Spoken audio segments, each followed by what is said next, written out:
Good evening, and welcome to SCA Coaches Corner, Heroes and Traditions for the Kingdom of Meridies, Part 1. Uh, I'm one of your hosts, Brennan. I'm from the East. I am incredibly pleased to be joined, as always, by the main man of Heroes and Traditions, Duke Ailgheanan, currently of the Kingdom of Ailgheanan, but super excited to celebrate his Meridian roots this evening. Hi, guys. Thanks for that kind introduction, sir. And yes, very much welcome to our stream tonight. This is a super exciting episode for me. As many of you may know, I got my start in the Kingdom of Meridies and spent definitely all of my formative years there. And, Meridies means a great deal to me. I'd like to introduce our guest for this evening. Our first guest is His Grace Duke John the Bearkiller. John was the first king of Meridies, the first Duke of Meridies, and quite the figure in our early history. But unlike some of those folks from back then, John has never stopped playing and is still extremely active in the society. And he might even have some job at the corporate offices. I don't know. It's not important and not relevant to this broadcast, so why bring it up? John, welcome to the show. Oh, thank you for having me, Andrew. Appreciate it. That's Ailgheanan, mister. Oh, Ailgheanan, Your Grace. Thank you so much. Oh, and we also have another one of my personal heroes, His Grace Orlando Calvacanti. Orlando has the distinction of being the second crown and the second Duke of Meridies, and he absolutely was one of the first early heroes that I ever had a chance to fight at a practice, and he definitely changed how I think about fighting from just having watched him and experienced him. And it is a great pleasure to have Duke Orlando on the show. Duke Orlando is also a laurel of the society and an all-around super great guy. He recently was a territorial baron, so welcome to that retirement and welcome to the show. Thank you. Thanks, Ellen. I still am territorial baron for just a little while longer. I read about the replacement and I did not put together that it hadn't happened yet. Oh yeah, we've got quite a replacement planned. Outstanding. And then, it looks as if we have been Zoom bombed by Robert Glendon of Ox, or Earl Robert is a knight of the society, and I can't say much more. No, Robert is a former society marshal, and Robert was my heir after my first reign, and I thought we were fairly tight before then, but by the time we were both done with that, we were super tight, and I'll always have his back. Robert Glendon of Ock, welcome to the stream. Thank you for the kind words, Your Grace, and thank you for having me here. All right. Well, let's bring everybody in, and let's just jump right into it. So we had the Kingdom of Ailgheanan on most recently, and they were the parent kingdom for Meridies, and we were told by Count Dennis of the Titans that he went to the board of directors and had a list and said, these principalities need to be kingdoms. That's all there is to it. Make it happen. What do you guys remember from your perspective? I think John has a story about that. Well, Ailgheanan was very generous, 1,000 or so miles away. They were very supportive. The crowns came out a couple times and visited Deaton. Dennis helped just very much so. But so what happened with us as a kingdom, we were, a principality under Ailgheanan for 3 reigns, a year and a half. We had 3 sets of coronets. They came out, crown came out to our first crown list. And well, let me say first, the creation of Meridies as principality and kingdom was all done by people who did all the hard work. And that's none of us, right? There were people who worked and organized and petitioned and did a bunch of stuff up until we became a kingdom. So we owe them a great deal. So we had crown list, and I was fortunate enough to win. for Cassandra, and the crown. Then was it Dennis? We had a king from a sovereign from Maitenveld there, and they wanted to do the coronation of us as a kingdom right then, and everybody stood up and said, "You're not doing this shit. You're not going to do it. We would like to plan," and it broke the king's heart not to be able to be the one to do it right then. But everybody just said we wanted some time and let everybody have a chance to show up, and that worked out very well for us. I know they were, we were the fifth kingdom to come into existence, followed quickly by a few other principalities of Aitenveld. Nothing against Aitenveld, of course, but we were just all very eager. But they were disappointed, but they were always supportive, and they just agreed to let us do that, and we are forever grateful for that. It was my understanding that other kingdoms before us, at their first crown list, they crowned them right away. We were the first ones to go, no, we're going to do something separate. Curious, did that lend itself to Meridies having such a long, by other kingdoms' perspective, such a long, sort of coronet reign where, you're prince and princess for 5 months, as opposed to, in some kingdoms it's a month, in some kingdoms it's 2 to 3 months, but Meridies is nearly as long as the actual reign. Yeah. Yeah. So how long was it from that tournament to the first coronation? Probably for the first one, exact time, I would say 3 to 5 months. Yeah, it's about 3 months, I think. After that, it was believed that you should have training leading up to being on the throne. So that's why the 5 months was set. It's fluctuated over the decades, but it's definitely the best time to be on the throne in Meridies. And Glendon does the same thing, because you get all these months to be a royal and you ain't got no responsibilities. You can just have fun and enjoy it, and then watch people suffer before you have to take it up if there are difficult times. And that was the theory, I think, behind giving everybody enough time to get used to the job. So, for the edification of our viewers, both of them, what states were involved in the Kingdom of Meridies at the formation? Florida, Georgia, Tennessee, Alabama, Mississippi, Louisiana, and Arkansas, I think. Yeah. All the ones of current Meridies plus the 3.5 of Glendon, so 7.5, I guess. And where were the major groups at early on? I mean, I know we had a Atlanta group and we had a Memphis group, and how long after maybe a Birmingham group early too, and then Knoxville group. Okay. Knoxville, and in Florida, in Trimaris, we had a big group in Tampa. That was Wyvernwood. Gainesville was a big group. Draconia was big too. Yeah, Draconia was big.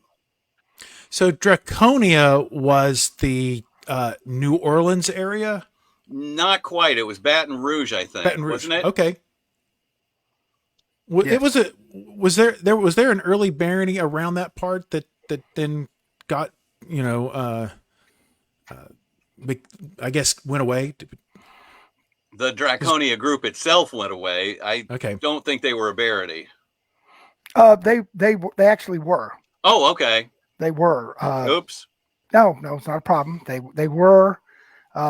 Meridies has had several, at least 4 that I know of, have had baronies that have been unbaronied. New word. Reduced. Reduced.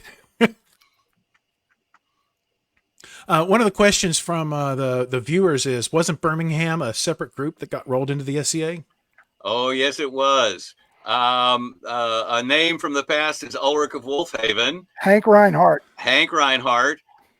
They had their own group with their own structure, fairly similar to the SCA.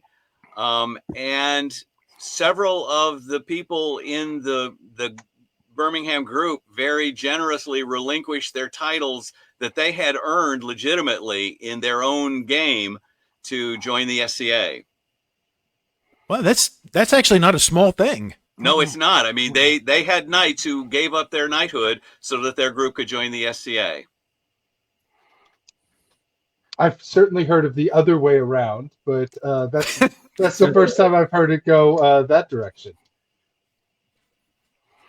So all those people are just extraordinarily fine people. Uh-huh. okay, so it's you guys start playing when you guys, I know you were Squire brothers together, but and primarily looking at John and Orlando here. We'll get to Auk in a bit, but you guys were Squire brothers starting about when? I started playing in late 72, I believe. When I became a squire, I'm not exactly sure. I started in 74, and it took me a year and a half of begging one particular night to become a squire. But I started in the SCA in 74, became a squire probably early 76, late 75. So I was probably just 6 months ahead of you, or not very much ahead of you, John. So it's probably around the same time, a little earlier. Yeah. And how old were you guys? I was 4. I was only 127 and young for my age. I was 20 when I got in 74. Okay. 74. I would be 20. So yeah, right around there. Yeah.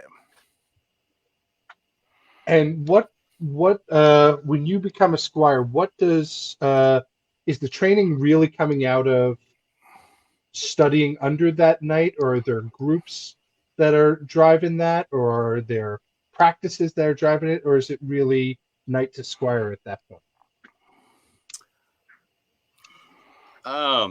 Now, if Fighting dinosaurs gave him a lot of practice.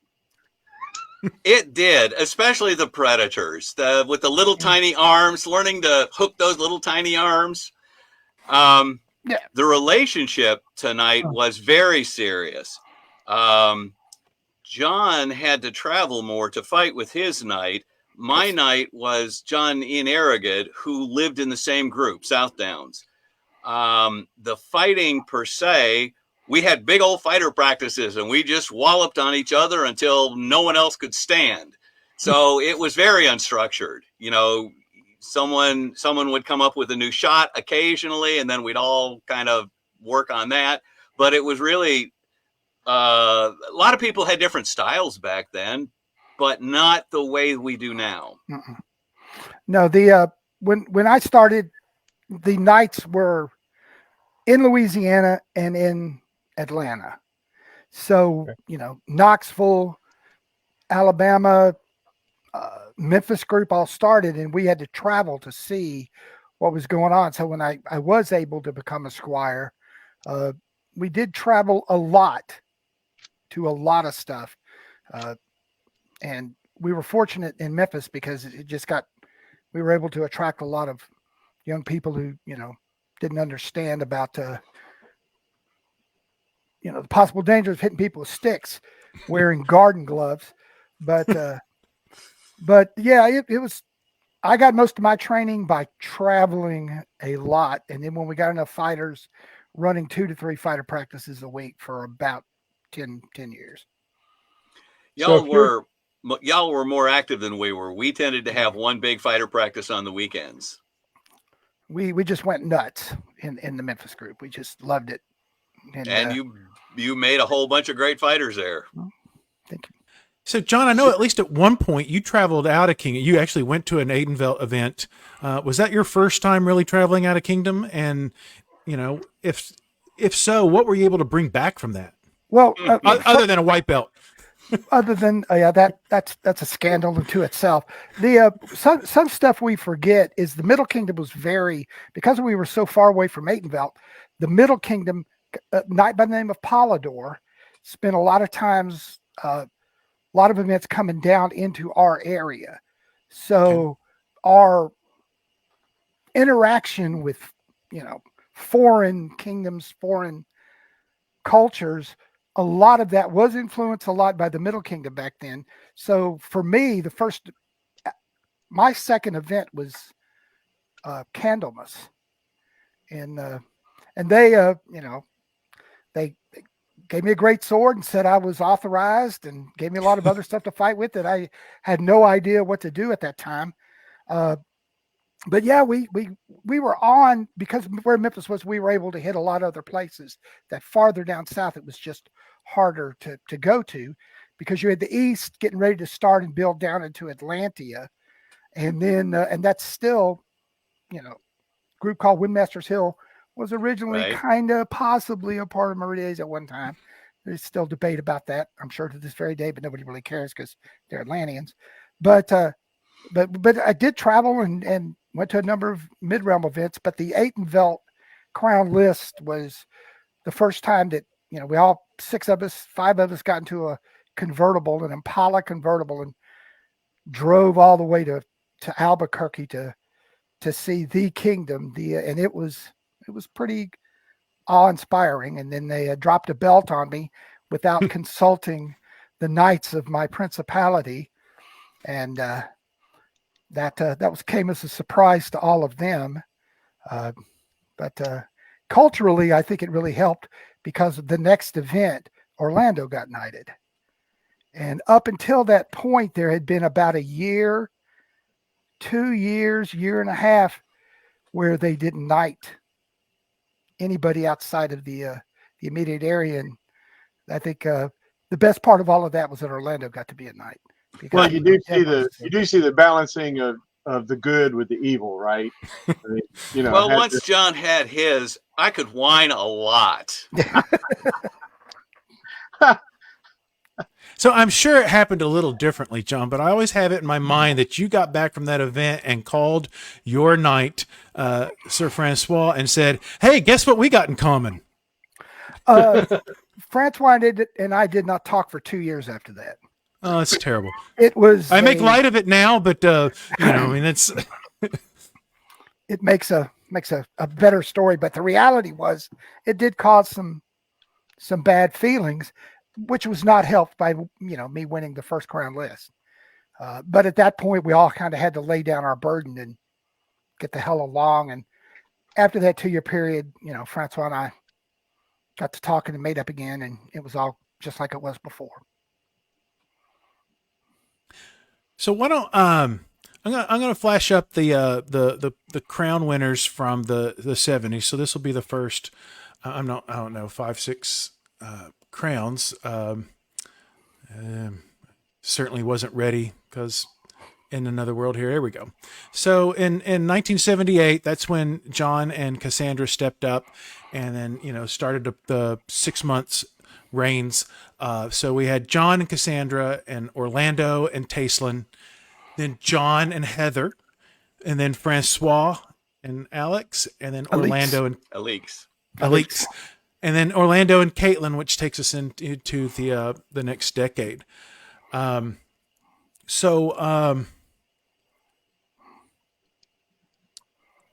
Who obviously we can look at the record of who won crown then, but who else was a really standout fighter and was sort of blazing trails back in the 70s for Meridies? Because that list does not include anyone from Trimaris, whether it was they weren't good enough, I don't know, or that it was so far to travel to fight in Crown, which seems like a reasonable guess. But so thinking of Meridies as a whole at that time, who else, and including that, who do you guys want to talk about as really standing out? And I know you don't want to talk about yourselves, but that's why we have Robert here, and we have each other. That so John can talk about Orlando, and Orlando can talk about John, because otherwise it's like, who's this John guy that won so many crowns early on? And I don't want you to have to pat yourself on the back, because there's enough people we can do that for you, John. Orlando was frigging awesome. Mobile, good defense, hard to hit. The only part I could reliably go after if I could catch his ass was his arm. It was just too hard. Something most people don't remember, but Sven Vandeleven was in the middle 70s, leading into, the late 70s, was an awesome fighter. Just great. He came down to the first event our group did and came up to the first event our group did in Memphis and just destroyed people. I see, somebody mentioned the Mad Celt, but Mad Celt did not start off as what he morphed into. He fought in 10 crown lists before suddenly it all heaven shone, and then he became the extremely dominant longtime force that he was. On paper, John may not look quite as good as he did early as he did later, but really he was always an extremely talented fighter. The thing was, John fought for the love of it, and John would lose his patience. And so I have a really vivid memory of the first crown John won. I don't remember who he was fighting, but I remember the fight went on for a long time. And I was talking to someone going, oh man, John's going to get impatient. He's going to charge in. And he didn't. And then I turned to them and went, this is going to be good. John is going to get him. And ever since that particular fight, John has always held his own counsel. He's incredibly defensive. To this day, he's one of the best fights I've got. And he's one of the best fights everybody's got. And so he really was one of the big lights. Now, we mentioned Francois. I got to say, Francois was just a force of nature. He was incredibly powerful and fast, and, he was just a brilliant, brilliant fighter. Now, Auk, you're going to know dates better than me. The name I pulled from Alabama is Bobby Hightower. He was a lefty, right? And he was really, really good. And like half of Alabama, I think, descended from him. Yeah, he was better on it. And once you took his legs off, you were in trouble. I went down to an event and heard about Robert. And everybody said, well, he's new. He's left-handed. I was like, yeah, sure. Yeah, big deal. So he got in this tournament and he killed me in like 2 seconds. And I was like, what in the hell? Now, that was not the end of the tournament. But after that, I never tried not to, get within 8 inches of him because he just crack you in half. Well, you must have thought something of him because you squared him. Yes. He is. Hightower is one of the top 3-4 knights I've ever known in the society. Just a marvelous good man person as a knight. Good man. Mm-hmm. Robert, you started in 1980, I believe. So, you knew these people at the turn of the decade, but you also, and one of the coolest things that Brennan and I get both from having these conversations is talking to people who may not have seen somebody but heard about them, and because the legends and the stories are as interesting, if not more, than the actual real history. So, who are you when you obviously John in Orlando, but who were you hearing about, and then stories going into it when you first started? Well, I'll tell you who sticks out right when you ask that question. It's really funny. I've already said the first Meridian king I ever saw was Bearkiller. However, the one who gave me my AOA and who damaged my knight in the crown list horribly was Wadwick Wevelwance of Wampot. This tall, this guy was out of a movie. He looked, if he hadn't been a knight, they should have just made him a knight just from the way he looked and talked. I'm Roderick Levelance, the king. He had the best voice. He was a good-looking guy. Like I say, he was a big old dude. He had the full 100 Years' War Jupon, full arms, full leg, bassinet with cameo look. And this is 1980. I'm wearing a helmet that the Honorable Lord Vladimir of Arkhangelsk and myself cut out of flat plate using stone tools, and had rivets on the outside from the straight dovetail down all the way around. He looked just marvelous and was a fighter to beware. He hit Robert Hightower in the only Crown list Bobby ever fought in. He hit him in the leg. Now, Bob had boiled sole leather, waxed sole leather, thick legs. And Roderick hit him so hard in the leg that he shock bruised him all the way through his thigh.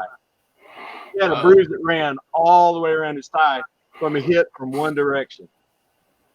And that's the kind of power that guy could generate on some fairly substantial armor. So he comes to mind immediately.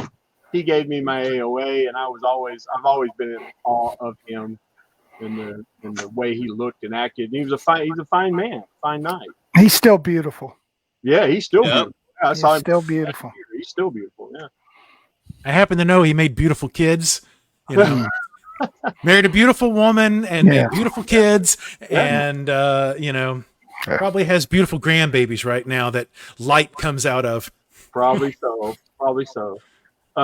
Francois has already been mentioned, but he was another one.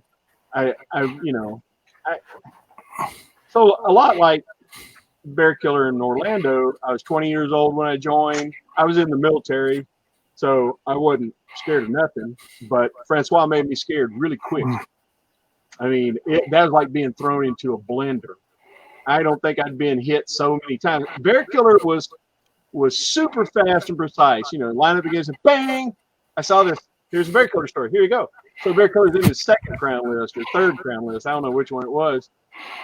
And Orlando, John, you know the site. Camp, take it with you. Mm-hmm. Right? Take it with you in Birmingham, Alabama. And John hit a fella so fast, he just stood there. And the marshals go, did you, what's going on here? And the guy goes, I know I got hit. I just didn't see it. And John says, ever the helpful person, he goes, it's okay, I can do it again. At which point the guy says, no, I think I'll just call it and get out of here. And John was very precise, very fast, and so was Orlando. Orlando was a pick shooter. He just picked me hard and all this other stuff. Orlando doesn't even remember fighting me as a non-belt, not even as a squire, because I was just terrible, and rightfully so. But Francois, we fought. I thought, what did I say? What did I do? Why is he brutalizing like this? Because he moved so fast forward. It was like trying to fight a crab with 3 swords or something, because I thought that's how many he had. Fast hands are good, but Francois' body, when he threw his first blow, he would follow it going forward and be 7 feet out and be next to you at about the same time the blow would hit, which is amazing. Big football player, muscular guy, just legs like girders. And wide. Just fastest body movement forward I've almost seen in the last close to 50 years of fighting. Just so fast. And because he knew how to fight and I didn't, everything was multiplied. It was just a bam, bam, bam, bam, bam. I didn't have time to fall down. I didn't have time to scream. So I got introduced to one of the best fighters I've ever seen brutally. Yeah. Now, what during this time are y'all doing for shields? Is this a lot of heaters? I'll go first. Okay. I saw Orlando's. Orlando's was the weirdest one I'd ever seen. It had like a rectangular tower, then it sloped out, then it came down to a long heater form. And now you'd have to know John of Earl to understand. John of Earl, Duke John Medkelt, he fought with a coffin lid, a strap cut. Now all the shields were strapped, by the way. There were no center grips at this time that I can think of. And John played peekaboo constantly. He'd look out one side, bait you with his head, want you to throw the downward snap, he'd pop his shield aside and crack it. Well, he could do it either side, but he normally went to his left. Well, Orlando would take his shield, do it back and forth and back and forth and back and forth. And sometimes he'd stick it out, and you'd have that little tower thing in front of your face, and you're like, what the hell? Bearkiller fought with a wankle. And nobody by the way, I've never seen anybody actually make a wankle work, but John did. Yes, I don't he know did. how. The Wankel came from when I went to the Crown List in Aitenveld, and at Deaton, I think, had the Wankel. I didn't know what it was. I'd always followed the round shit and brought it back, and then spent the next 12 months with my left thigh being hamburger until I learned how to crouch and move with it and use it rather than fight it. And yeah, it did help. Though we did had another dude come out of Memphis use the Wankel, Lawrence of Ashana. Yeah, that's true. That's true. He was a Oh, iron Hey, worker. so hammer. I started in the mid '80s, and what I felt like was true thinking back at then, and this will kind of, I think, will come back up when we talk about what's the Meridian melee sort of notions, but shield types and fighting styles seemed really individualistic. It didn't seem like it was regional, and it didn't seem like there were, kingdom trends. It seemed extremely individualistic, which again, that will come back up when we talk about melee, because not a lot of cohesion when I first started. I don't know if it was better before then or not. I know it's gotten better since, but it was Leon was kind of a get 'em kind of thing, and then just sort of see what happened. But yeah, very, very individual. I had a friend of mine from the Outlands at the Straya War asked me one year, a bunch of Meridians showed up one year, much more than normal. And they had impressed my friend. And he said, that's where you're from? I'm like, yeah, that's where I'm from originally. He says, these guys are kind of wild, aren't they? So what do you guys train like? I said, we don't. I said, if you can imagine Confederate infantry painted blue and swinging axes, I guess that's what Meridian infantry's like. That was the same thing. That was the note forever. Most of us were flankers. Most of us were skirmishers. Yeah. So, when it came to getting groups and we fought, salt wars with Atlantia early on, we started border raids with the middle around 76 or 77, which ran for almost 40 years as the second oldest war. And for those first 10 to 20 years, we didn't learn much other than being in a big blob and hope our flankers could make the enemy turn outward so that we could do something effective. Which was, by the way, I think why subconsciously I fit in so well in the Outlands, because they were not heavy infantry. They wanted to be cavalry and move around the flanks every single time, and we're good at it. Yep, we were pretty good in small unit tactics, but large-sized armies, we were not. Yeah. So I don't want to break the vibe, but we had such a good question come in that I wanted to kind of pose it to this panel, and it's got nothing to do with shields, and it's got nothing to do with melee or anything, but it's really good question. So Kimberly Prophet asks, is there value in a newer fighter participating in the crown? And do you believe that someone who enters the game later in life, if they work hard, can progress? And I think that's such a good question that I would like to interrupt history and just pose it to the group. I want to hear. Go ahead, John. No. Right. If you are willing to undertake the responsibilities of crown, you don't think there's a hope in heck that you can win? Because I know that the first one I won, I absolutely did not expect to win. If you're willing to take those responsibilities, heck yes, you'll fight some of the best. And as for later in life, well, I'm 68 and I'm trying to learn rapier. So yes, always go for it. Robert? No, you go next. You're great. Oh, thank you. I exactly what Orlando said, right? There's a lot of responsibility if you can meet those responsibilities. It doesn't make any difference whether you win or lose. If you're willing to do the job and you can do the job with whoever you've chosen to bear the favor in, friggin' go for it. You get your vote in, you stamp your visa, you go and you do it. There's, depending on the size of crown list, everyone seems to be concerned that only one person wins, everybody else loses. I disagree entirely with that. Yep. You learn something when you go and you participate, and that's important. You get to meet people. You never know what you're going to learn. You never know who you're going to interact with.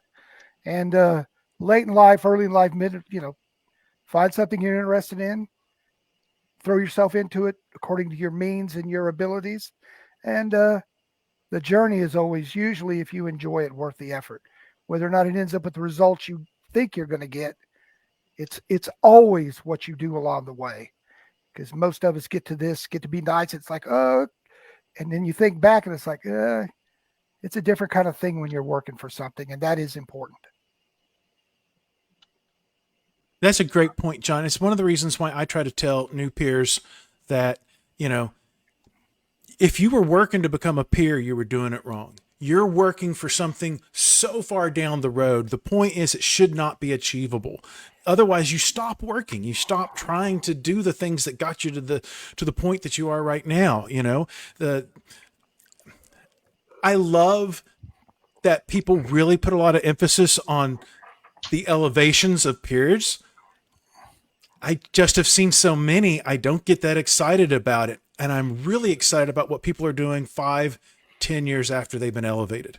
And that's what gets me really excited about, the peerage within a society. I understand that elevation seems like it's the big deal. And it is. It can and probably should be, but it's not all that. The journey itself to get to where that point and to get on down the road from there is what's important. Least in my little head. You have actually a large melon, but anyway, I take the back part of that first. Can an older fighter progress? Well, sure. Why not? I mean, unless you have some physical limitations that are, keeping you from doing something. I mean, age is going to get you no matter what. It comes for us all, right? Father Time is undefeated. Yeah. Well, my Squire Maddock was in his 40s when he started and was knighted at 50. So, and good news on that front.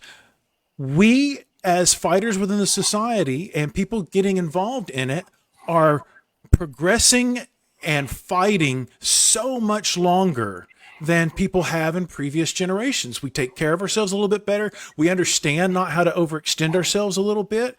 I mean, I know that some of it had to do with it when I started, that there wasn't a lot of 50-plus-year-old fighters, but the ones that there were, I didn't feel like were particularly competitive.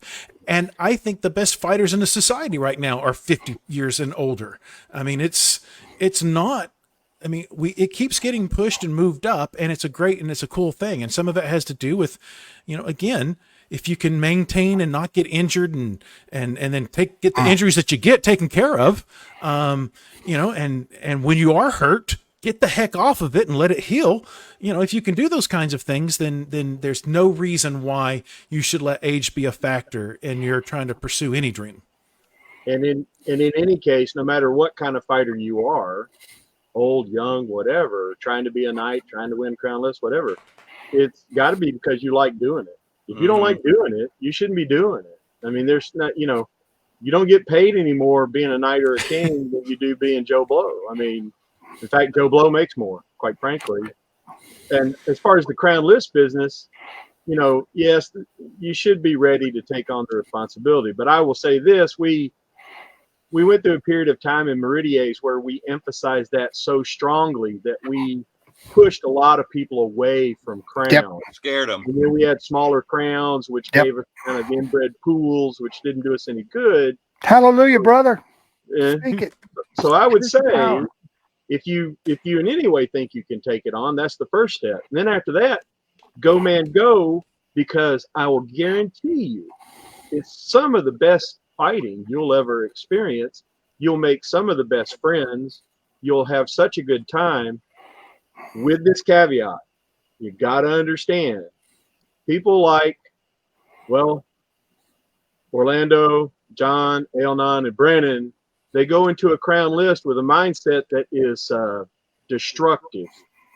So if you, you got to be willing to face the destruction, and realize that that's what you're going to be up against in some of those fights, and not take it personally, and just enjoy yourself and learn, because you're going to learn a lot going into a crown list. I can tell you.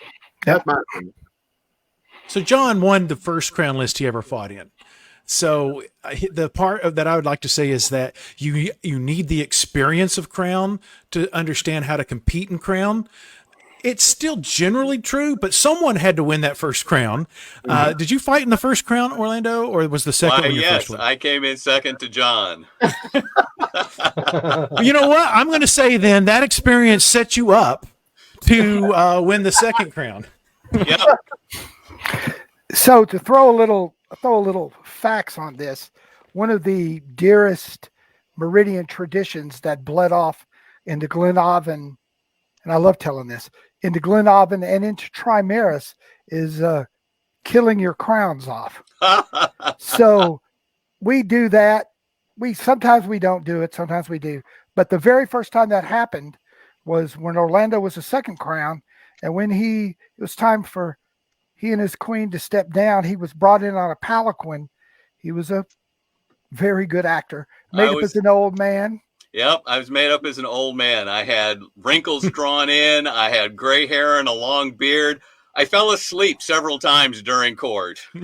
And I had to fight him with live steel to take that from him. Hold on, John, because I've heard that live steel. So let me just say, this is not live sharp steel. These were theatrical swords. These were real steel, but they were blunted. We had never rehearsed that.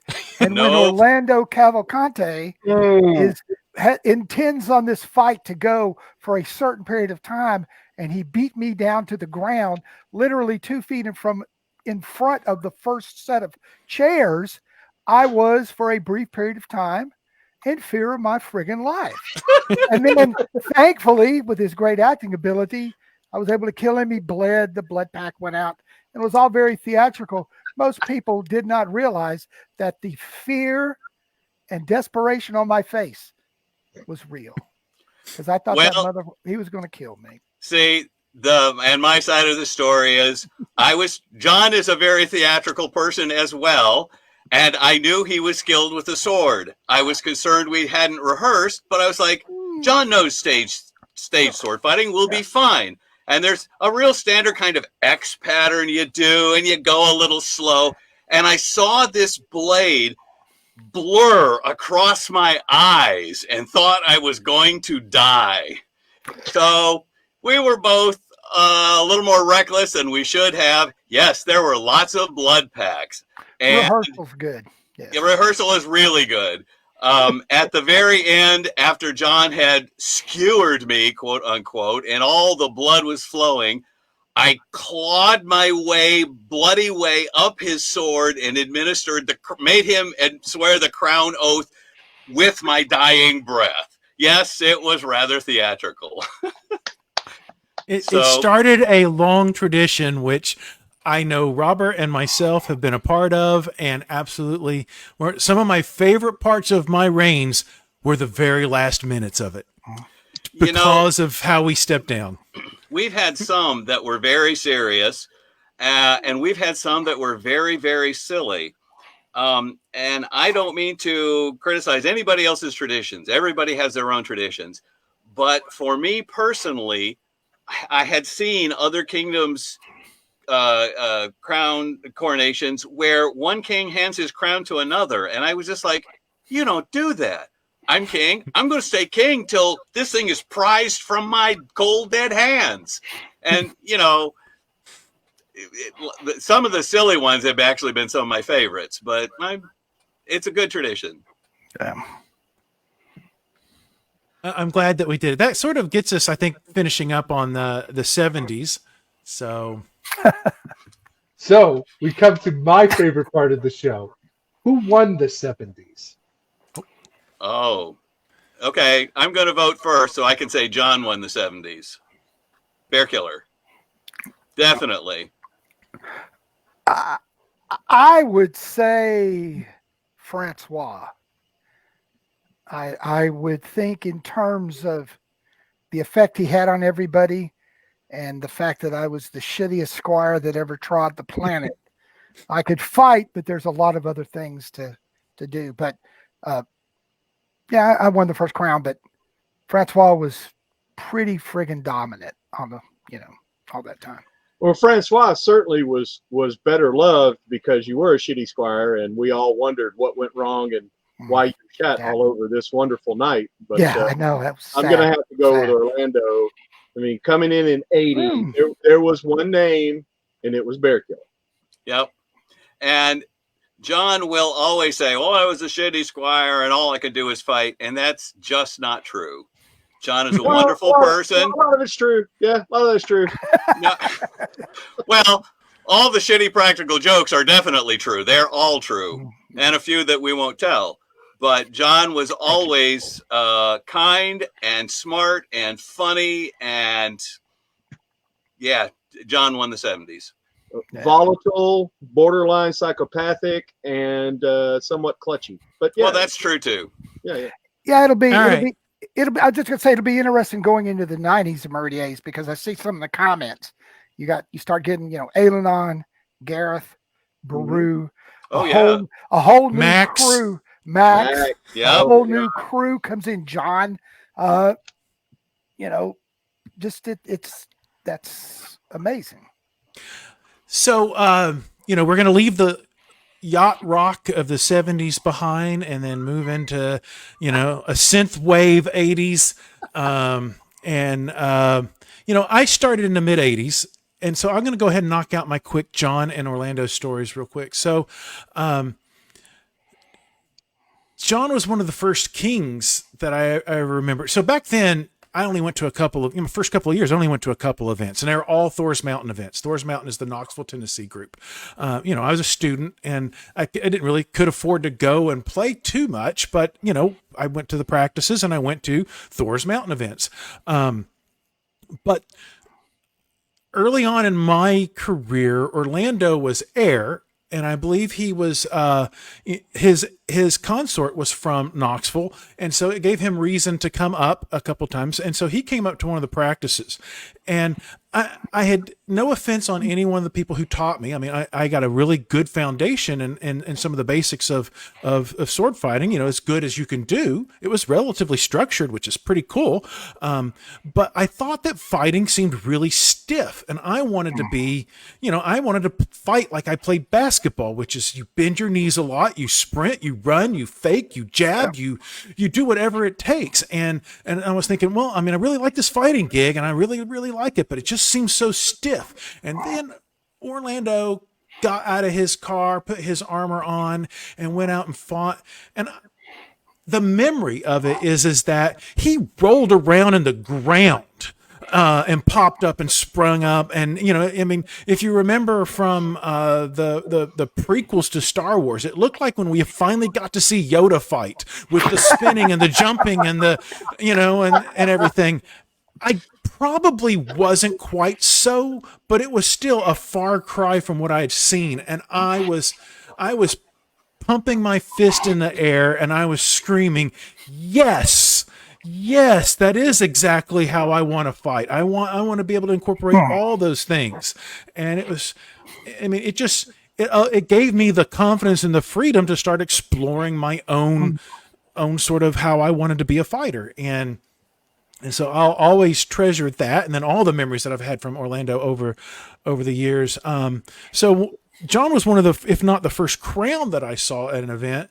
He came in, and I had heard all his stories. So my knight was Sir Gwydion of Gwynedd, whose knight was Sir Siegfried das Wilterkind, whose knight was Duke John the Bearkiller. And of course, as we've already said, John's knight was Count Francois, who sprung fully formed from the mouth of Zeus, the head of Zeus. So, but I had heard all these stories about John, from the local people. And so, of course, I was so excited to see him. And I came down to the field that morning, crisp morning, like it always is there. And there he was. And they were like, that's John, that's the king, that's John. I'm like, what, on the other side of the big fat dude? And they were like, no, that's him. And I'm like, that little guy? And they're like, yeah. And I'm like, that's the guy you guys all say is the most awesome fighter? And they're like, yeah, that's him. And I'm like, I am going to smoke that guy's ass all over this field. There's no way that big dude will keep up with me. And so he's fighting the buys in the tournament. I haven't fought yet, but he's fighting the buys in the tournament. And a young squire who, Hadi the Aspirant, drew John in the tournament. And Hadi was kicking everyone's ass in Thor's Mountain. He would work, he was, come in and fought us quite a bit. So he was our current badass. And I'm like, oh yeah, all right, Hadi, kick his. And before I could say ass, John hit him twice in the head. And it's similar to a story Auk had told at some point where the guy just it happened so fast. It was so outside of our scope of understanding the speed of blows that there was some confusion. He's like, I don't think, and before he could finish, I don't think so, he got hit 3 more times. And I was just like, oh no, I was wrong. I was very, very wrong. And so, it's, Thank you for bringing up short and fat again. I appreciate that. Man, you somehow managed to achieve anyway. It's not as matter how tall the mountain is. Sometimes it's how big the range is. You go from continent to continent with this mountain range.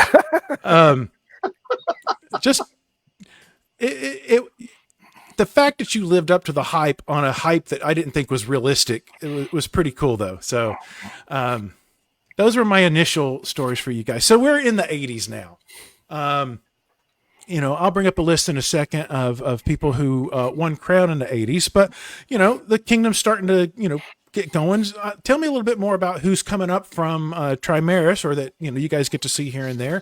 And, I guess we'll jump into the conversation in earnest. In the 80s? In the 80s. Yeah, we're in the 80s now. So I know in another few years, Trimaris is going to become a kingdom. At what point did they become a principality? Oh, sometime in the 80s, I think. We all told you we didn't know the damn dates. Yeah, I've got 1985. They achieved kingdom status. So it's, I don't know, 80, 81.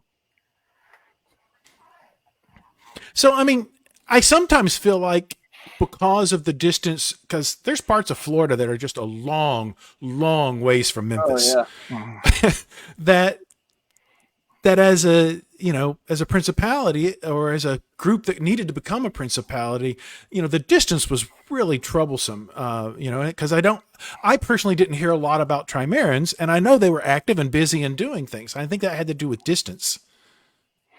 Well, in the 80s, I think, prior to the Baldar era, right. Let's see, Varan, Varan, Aaron Brett Gordon, Aaron Brett Gordon, and Sir Tetsuo. Probably their top fighters during that time. Now, did y'all see them outside of Florida, or did you have to go there to see them? Varan was a Meridian king. I watched Varan win Crown List in Meridies. That caused quite a stir. Yep. Yes. And I was traveling to Trimaris fairly frequently, so I would see people down there. If you had Trimarians here, they would probably give you maybe a longer or more exact list of who they were in fear of. But those were the ones we remembered. Mm-hmm. I just was curious because, again, I don't have a lot of, from the names of legends and whatnot, that the Trimaris really wasn't bandied about that much. And I really think it just had to do with I didn't see them. Well, Meridies, when it was young, was actually pretty big. We were nowhere near as big as Aitenveld, but you could go from Florida to Memphis, and John, it was like a 14-hour drive or something. Oh, yes. Yeah. Easy. Plus, I lived further south than you did, Ailgheanan, and I was going to school in Auburn and then Montgomery. Okay. and going back and between them and Atlanta, and it was easy for them to get to Atlanta on the interstate system. You know, not a lot of people flying those days because we were all poor, and so you know, pouring everything else we had into trying to find plywood and actual rattan, or you know, helmets that were made by somebody who knew what they were making. So yeah, and Aaron Brett Gordon was a king of Meridies too. I'm sorry. yeah, Yes, Aaron Brett yes, he Gordon was. really- Let me go ahead and bring up the list. So it's going to cover your beautiful faces. That's wrong list. 80s, I say 80s. Sorry, I can't push buttons anymore. So in the 80s, 81, we've got Bjorn, and then John again, and Cedric, who I believe was from Thor's Mountain. Cedric and Elaine. Mm-hmm. Roderick and Morgan, Varon and Elspeth, Phelan and Gilrain, John and Madkel and Rondalyn, Lawrence and Anna, Aaron and Bronwyn, Lawrence and Anna, and Orlando and Michaela. And we'll come back to the second half of the 80s in a moment, but you know, we can. Those were the first half of the 80s crown winners, and you know, gives us sort of a launching off place to talk about, you know, fighting during this period. So what evolves over that first half of the 80s? Is the armor really changing? Are the shields changing? Or what's evolving at this time? Well, I'll speak to the armor first because I got a lot of pictures. I have a picture of Bearkiller in mid swing in the air, and he is wearing a suit of scale that looks like it's just short of knee length, a can helmet, some garden gloves, 2 basketball elbows, and 2 basketball knee pads. That's 70s. That's 70s. I know. Okay. That's the starting point. So when I got in, you had to have hard shell on the front of your knees and your elbows. Then they changed it to where you had to have rigid material on the front and one side of your elbows and your knees. And then both sides of your elbows and your knees. And so it was on an upswing towards more comprehensive armoring. And it was just, I'm pretty sure like everybody else's kingdom, except maybe we were like Russia, we're like 50 years behind Europe. Like the West and the East had armorers and had good armorers and had access to tools and techniques that we just didn't seem to have. And I remember very clearly, y'all might, Orlando and John, you might remember Ermac the Crazed from Birmingham, Iron Mountain. He went to something out in the West or Aytonville. He came back, he had a spun top helmet. And it was clear that somebody had actually known how to bend metal around in a round shape and, you know, make the rest of the helmet. He had bars on it so you could see and breathe out of it. And it was like the only one amongst 50 or 60 fighters. And we were all just kind of, can we touch it? That's fabulous. Spun tops were big. Early 80s, we got out of Freon cans completely. We moved from a very loose definition of knee and elbow and hand protection to more a rigid definition, most assuredly. Discussion changes some bit when we could on a better shoe. Like everybody else, a lot of people, you know, 70s fought on like barefoot. That was a big thing for a while. Oh yeah, tight. But as dingo boots. Yeah, and the more you expand and get to know how other kingdoms fight, and you realize you have to kind of be concerned about calibration and you know, possible injuries and melees with other people. Everything got a lot tighter. Started moving into more formal armor. That was 80s was a pretty good time, I think, for us. Yeah, we in South Downs we had Baron Sven, who he got his laurel for making armor, and I worked with him, and so I made some armor. And there were a couple of people in South Downs that would make pieces of armor, and you know, Robert mentioned Level Lance, so there was some decent armor around. Yes, but it was, when you saw it, you automatically knew. It's like, hey, Yeah, here, when you saw it, it was exceptional. yeah, yeah. Because I mean, my first suit of armor was leather. I had made myself a bad leather breastplate out of off cuttings from a tandy, and my knight gave me some leather strips that hung down, terragaze that hung down from the bottom. I had taken canvas and stitched it around some catcher's legs and spray painted them blue because everything was blue. By the way, nobody told me about dye setter, so I blew all over my neck and armpits. Almost all the shields though were one of two ways. They were all plywood, usually thicker than you needed because you didn't want to have to. Nobody had money to Make a buy a new lot of one. plywood. Yeah, so they were heavy, and they either had the nice ones like His Grace Orlando's. It had heater hose on it, but it was artfully done, cut well, and it was wrapped with leather thongs or whatever, and it was very nicely cinched down.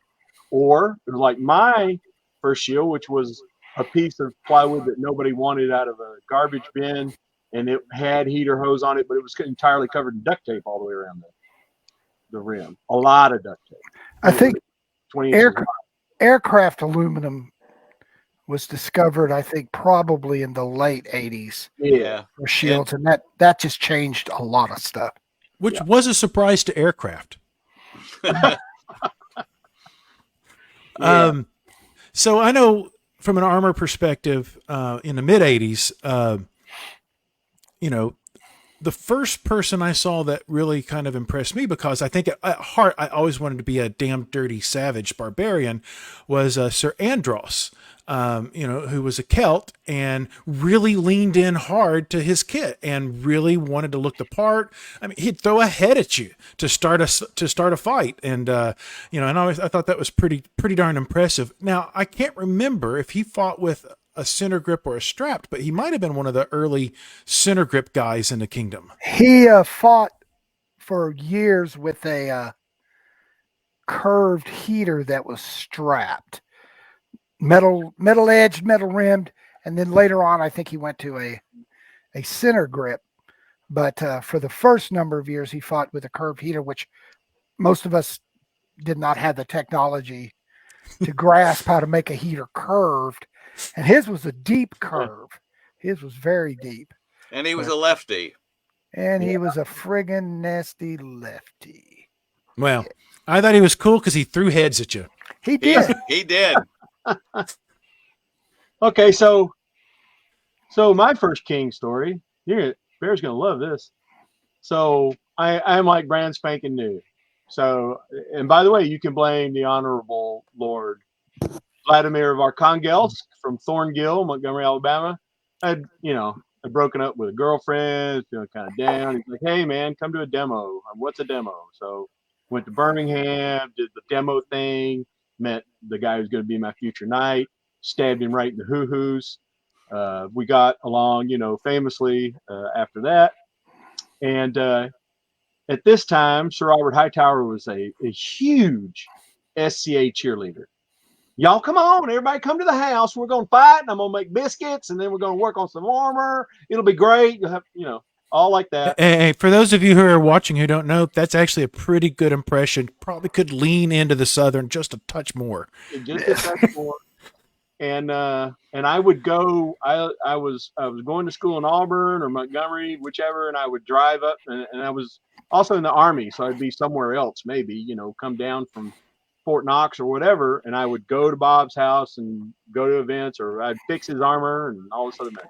Well, I wasn't even a squire. I was just kind of hanging out with Bob. Bob had this large custom Econoline van, all tricked out, very 70s, all tricked out with shag carpet on the inside and beds and storage spaces and all this stuff. And it was called Darth Bobby and the Death Van. And he said, well, why don't you come, my first big event, why don't you come with us? We're going to go to this thing called Salt War in Abingdon, Virginia, which was a long way. I mean, I had to come up from Auburn. I had to go to Birmingham, and then from Birmingham to Abingdon, Virginia. Don't tell this story. So we get up there, And Bearkiller's the king. And Bearkiller's telling us all, and we're outnumbered. I mean, there's just no two ways about it. We're outnumbered 3-1 or whatever. I've got on a pair of dingo boots. I'm wearing a can helmet that I helped make. I've got a great sword and gauntlets that I borrowed, or a two-handed sword and gauntlets I borrowed from Big Vlad, and a surcoat, actually a tabard made out of a sheet with some polyester on it to form a cross. I have no idea how to, I just know I got to swing, right? And Bear's giving this big rousing speech. We're on the side of a hill like this. We're on the slope of a hill, and I'm thinking, well, we're going to line up on the hill and we'll be able to charge because we got to set up first. So we do. He sets us all up. We're headed straight downhill. And the Atlanteans cross our T. They line up going up the hill like that so that our left flank is staring right in the face. We get crushed. There's a famous incident in the middle where the poem, The Man Who Could Not Die, is in there. And I was in that fight. I'll tell you all about that later if you want to hear it. But that night, we're going to win the feast. Bear's feeling good. And I'm impressed. I've seen Bearkiller just slaughter men left and right. It's like in the mouth. It was like Sauron throwing guys out of the, fight in the plane. Don't tell this story. He was fabulous. And Bear goes, and we'd had a tipple or two. And I'd been on the Meridian crewing team, and we won. And Bear goes, come on, guys, we're going to go entertain the Queen of Ailgheanan. And I'm like, okay, that sounds great. He's the king. It must be okay. And we went up and sang her a song. And I learned a new song that night. And I don't know if you guys know Mrs. Murphy, but this is the song that we sang to the Queen of Atlantia. Put it in your mouth, Mrs. Murphy. Don't tell that story. And Bear stood up very suddenly and grabbed a few of us and said, come on, let's go. We ran out of the hall. And then I found out we were likely going to get lynched on the way home. So, that was we definitely, those times in Meridies had an interesting interpretation of the word creative anachronism.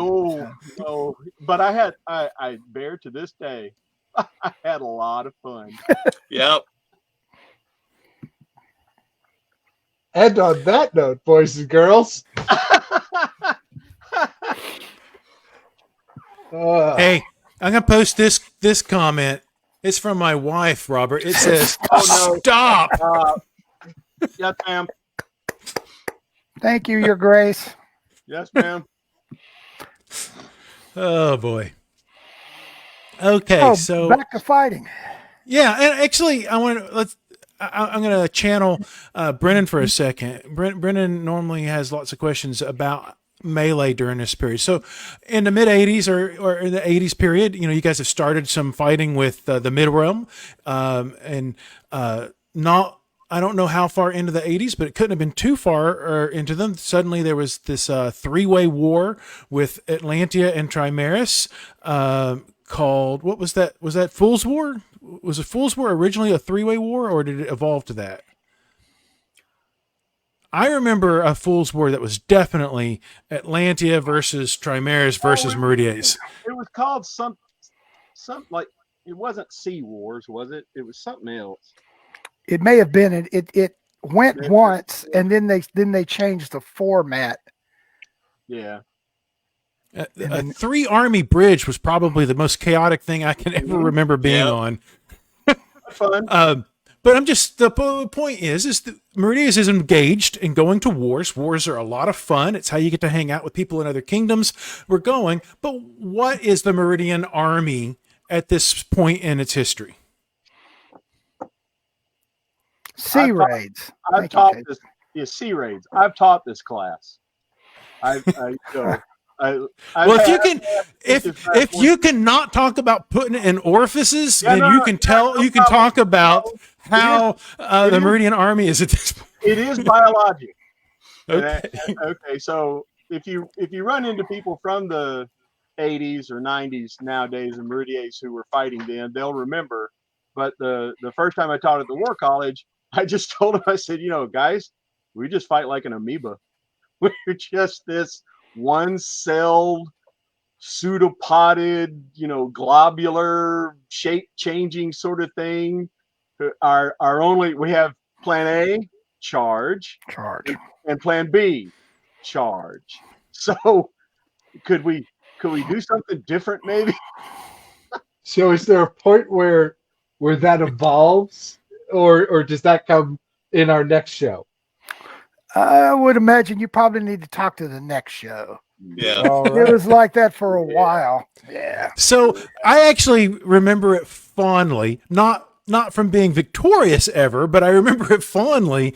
If we outnumbered our opponents, like if we'd go to, there'd be times we'd go to border raids, and if the mid-realm did not show up particularly well, the amoeba totally kicked ass. I mean, probably the most true thing, and people oftentimes, they're like, okay, the times I've been general in now multiple kingdoms, they're like, okay, what's going to be the plan? Have more than them.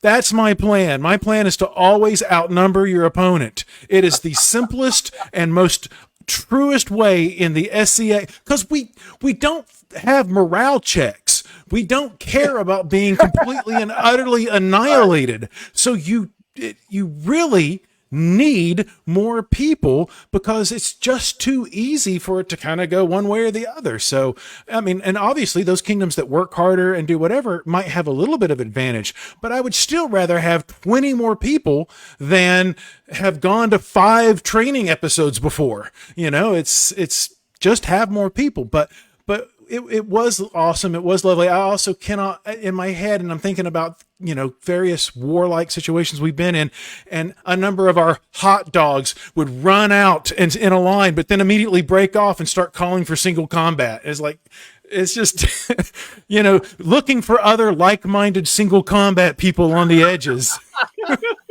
This is breaking my Eastern heart. Oh, We were definitely single fighters, and there were a lot of people that were really good with sword and shield or other weapons, and there were times when the amoeba would accidentally flank, and we'd do okay. Mhm. So we had a great time, and there were times we won, and times we didn't. is there any point where you're doing between wars? Are you training this at all? Do you do melees as part of your intra-kingdom events? Roderick was commander for a while, and we did have practices. It just never took kingdom wide. And at least in South Downs, we would do local melee practices and practice things, but then you go to a war and your baron wasn't there, your knight wasn't there, and things would just fall apart. So households, in Meridies, households was the unit that for the longest time that you would find cohesions with. So you would have, units like Stonecastle, who, they decided to have tabards that all looked alike. They had shields that looked alike, and by God, they could actually march in a line. They'd have some pole arms on the sides and spears in the middle and a line of shields. It actually looked like, tactical units. And so it was in households that you could get the majority, or where you would see cohesion. And then I think at some point it started to work more towards, then groups or regions. It'll be sometime in the 90s, but where I was decided to hook up with some of the folks from Thor's Mountain, decided to hook up with Robert's group in northern Alabama, and we created the Northern Meridian War Band. And we'd have a couple of private practices, and we would go and then we fought for a while together quite cohesively. Now, we were still individual households, but we just kind of wanted to win. So we kind of worked at it a little bit. But that was definitely the 90s.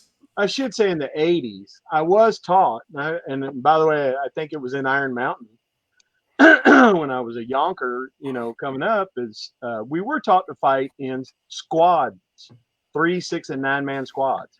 And we were always told, well, 3 guys get 1 guy, 6 guys get 2 guys, 9 guys get 3 guys, which is the whole bring more guys in small scale. So Well, I do remember that very clearly, and that worked okay. And leg them and leave them. Don't, if you can get their legs, don't spend a lot of time trying to kill them or eliminate them. Just chop their legs off and run away. And so we did get some tactical training. In South Downs, we would have households, but even if they wore some household device, the shields were all different. You know, they would fight as a unit, sort of, but you know, you've got a round shield next to a heater, next to a long shield. Yeah. And yeah, they kind of arranged themselves strategically, but there was never anything, at least in South Downs, like a row of uniform shields and people that practice that way. Yeah. That was our problem in Memphis. We in the 80s we had a knight called Lee Freebrand join, and he was an excellent pole person, which relieved some of us from having to do that. And we ran melee practice regularly, but our unit size was usually 15 to 20. And we could do that pretty darn good. We had, you know, certain things that showed up in the chat over here. We did the parrot speak. We stole a bunch of stuff from the Zulus and did the horns of the buffalo, but it was limited to 20 people, about that size, depending on the size we get for the Meridies, 20, 25 at the most. And we could do that. But when you start integrating groups together, Meridies during this time never did that as well as we could have. We had units that could fight. It's a pretty darn good 5, 6, 7 man, 7 fighter melee teams, but not on a larger Brennan's east side where you have to fight Penzic and get ready so that you could field 200, 300, 400 people. Well, we never had the imperative that the East had or the Midrealm had. I mean, right. we fought border raids and, you know, we had smaller wars to go to and all that kind of stuff, but it just wasn't in our character. And this is where I got to come clean. I was out of Kingdom 83 to 92. I would just come back. I was in the military, so I would come back on leave. I'd go to a war, go to a practice, whatever. And I spent time in the Midrealm and in Anstiora and the Outlands during all that time. So I missed some of the evolution, but I think it's fair to say the evolution kind of kicked into higher gear in the 90s than we ever did in the 80s. Mm-hmm.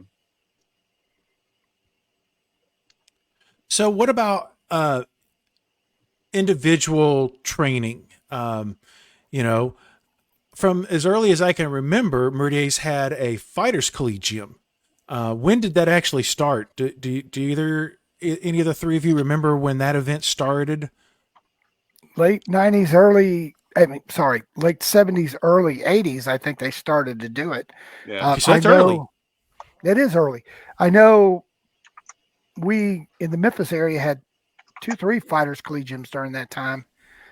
We autocrated about 2 of them, and they moved around.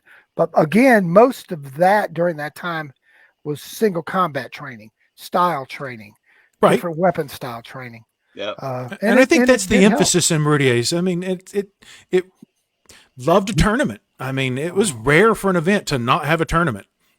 We'd go to Penzic, and they never asked Meridies during the 80s. Hey, you get your massive army, hold a shield wall right here. And I was like, can we borrow some of your people for the champions battles? And and then you can get run over later, you know, on the field and stuff. My individual training was, they just strapped it on me and just started wailing. I mean, I came back from, I used to go to fighter practice at Eagle, Auburn, Alabama, and now Sir Saxus of Aaronshire, who was Squire Saxus, with the guy who's going to be my knight. I came home with 5 ladder rung welts up my left thigh, close to my knee, all the way up to my hip from one practice. And that's, you know, he said, well, you don't want that happening to you. I guess you'll block that leg then. That's how I learned. Now, if you're doing this fighter collegium, right? So you have some sort of organized training. Is that just not making it throughout the kingdom, or what is it a regional thing? What's the difference between how do you go from the extreme of the collegium in the 70s to I guess you're going to block that next time? But we still have the collegium. Yeah. Sure. Yeah. We still have Fighters Collegium. We used to have a war maneuvers event, but that's gone by the wayside. But yeah, we still have the collegium. But the fact of the matter is, I guess because Meridies in the 80s was so big that we could never get more than, I don't know, 20% or less of the authorized fighters at the event. Right. So there wasn't any way to disseminate it, really. It was just an event with fighting classes, and you'd have all kinds of classes. Sometimes there would be melee classes, there'd be polearm classes, there would be power generation or learning to use a center grip type classes.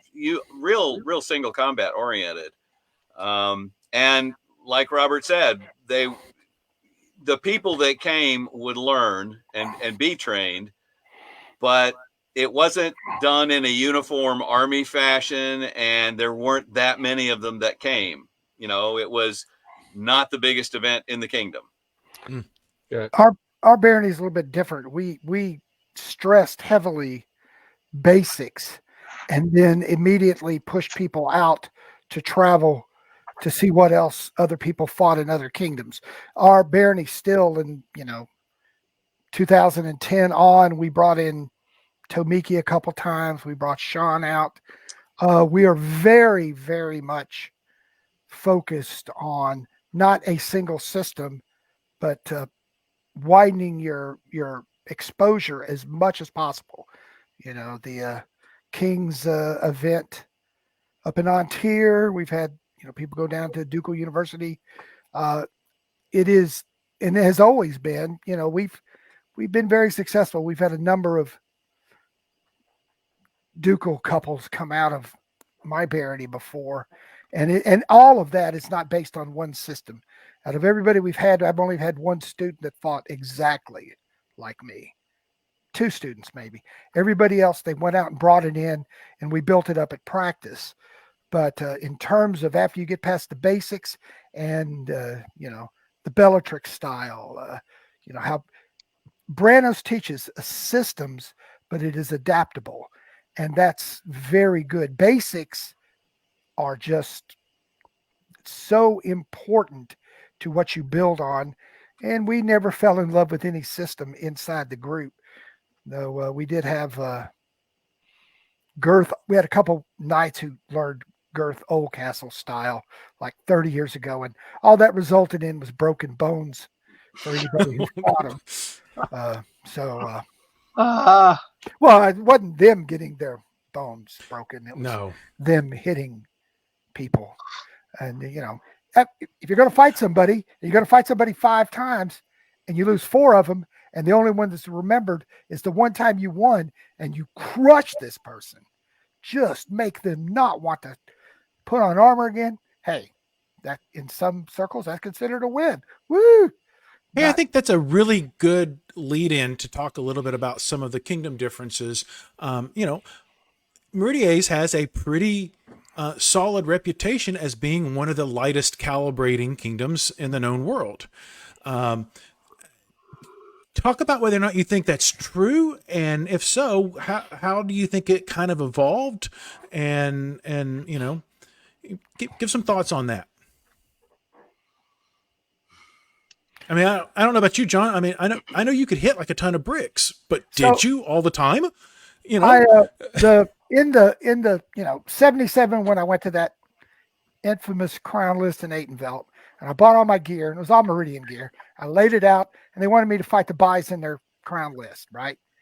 And Dennis of the Titans and Chorus Natterhelm, and they're like picking my sword up, and they're like, "These are Tinker toys. You fight with this?" And I was like, yeah, you can't possibly hit anybody with a good blow, right? But Memphis was fortunate that we were on the corner again, had more access to the middle. So when I fought the buys, I did very, very well, not knowing at the time that those were destructive buys. And I moved 4 people out of the tournament leading into the semis. And it was like, that's when I found out that they were destructive. And that was but at the end of that, they're like, I guess you don't have to have, a 2x4, in a 7-pound gauntlet. But from the blow calling thing, from my perspective, I think that is Meridies has, of course, hit lighter, but that is still dependent regionally, right?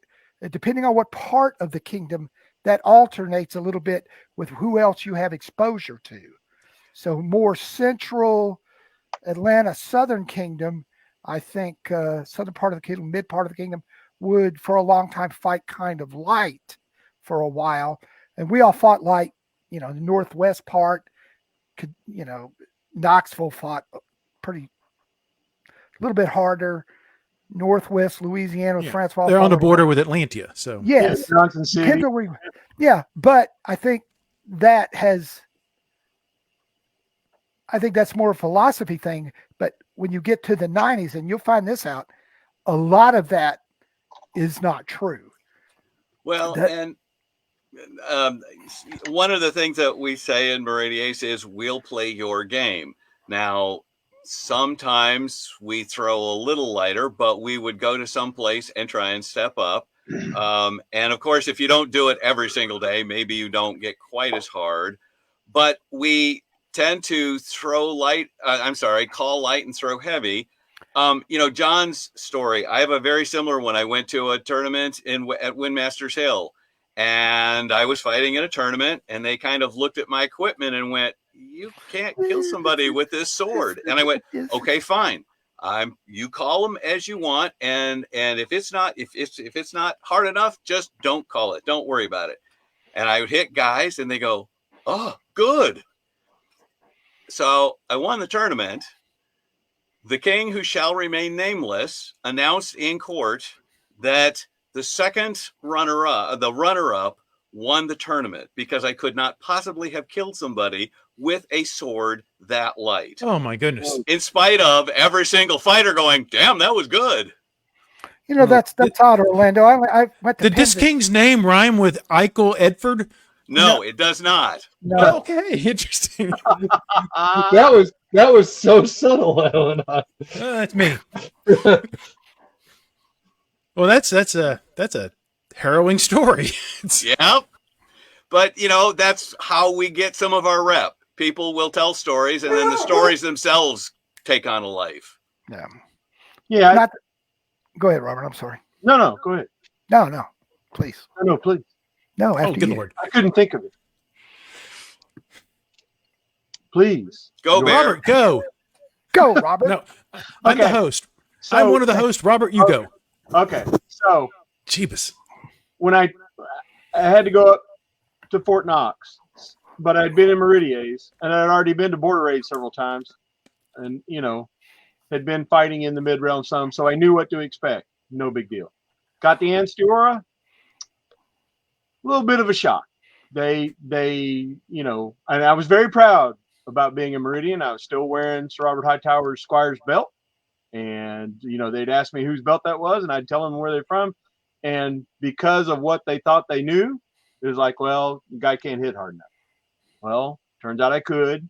Turns out they found out. Turns out I found out. Unfortunately, I came back into Meridies for an event a couple times. I got accused of hitting too hard. And so, I was like, I got to find the throttle. And then when I went to the Outlands, it was a pleasant middle ground between, Anstiora and Meridies, and we got along famously. And Ailgheanan had this while he was king several times or whatever, and I was right on board with him. And we were doing a lot of teaching in the 90s. This is 90s stuff more than 80s. But, we preached, play Meridian all you want, but hit internationally so that you don't have any questions about it. But I was luckier than most people because I didn't just go to border raids and find out things about the mid realm or Anstiora.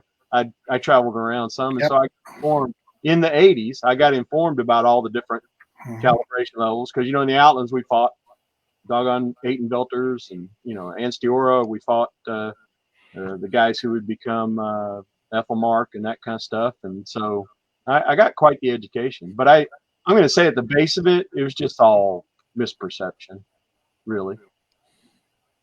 I will say that I think one of the things that was a Meridian tradition when I started that I fully adopted and have helped spread more in the known world. I mean, I've gone to places and tried to preach this doctrine, but it is 100% okay to talk about the fight as it's happening, communicating with your opponent, and just coming to an understanding. Oh, you would like for me to hit harder?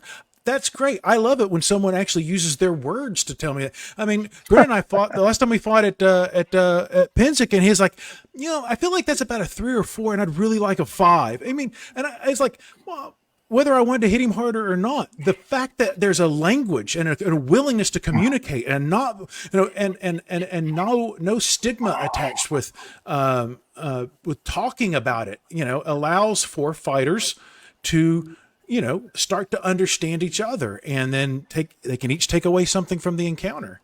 But I think that was something I learned in Meridies, and it's absolutely something I've been trying to teach everywhere I go, that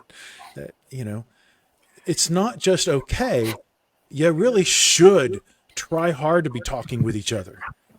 Well, and especially when it's different conventions between kingdoms. Yeah. I haven't traveled like Robert or John. I've been pretty much a Georgia boy the whole time.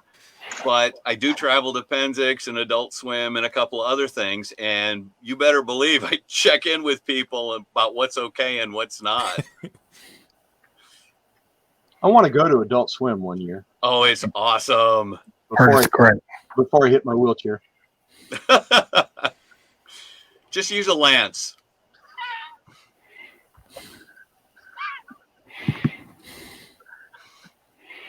All right, so I'll go and pop that list back up, and let's look at the second half of the 80s.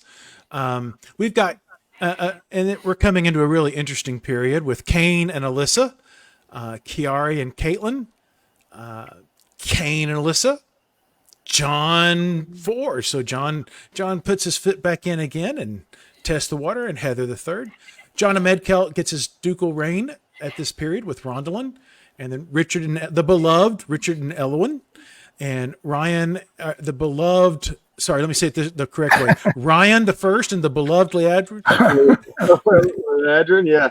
And also the extremely beloved as well, Stefan and Jacqueline. Yep. So that's those are the finishes up our 80s crown winners. So this is when I first joined. Ailgheanan, that is not crown winners.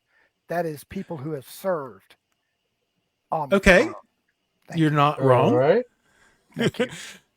I mean, that's an interesting distinction. Because we're all winners. Yes. Well, so I will say this. I won the crown list before John the Mad Celt and had to resign. And that is not... You beat me to it. Meridies never lists that, and I don't blame them. But my resignation did give Celt and Rondalyn a chance to win their first crown list. So... All right, so let's just very quickly, whether you wish to talk about it or not, we could get Orlando or Robert to do it. But yeah, you won a list that you didn't reign, so let's let's get it out of the way.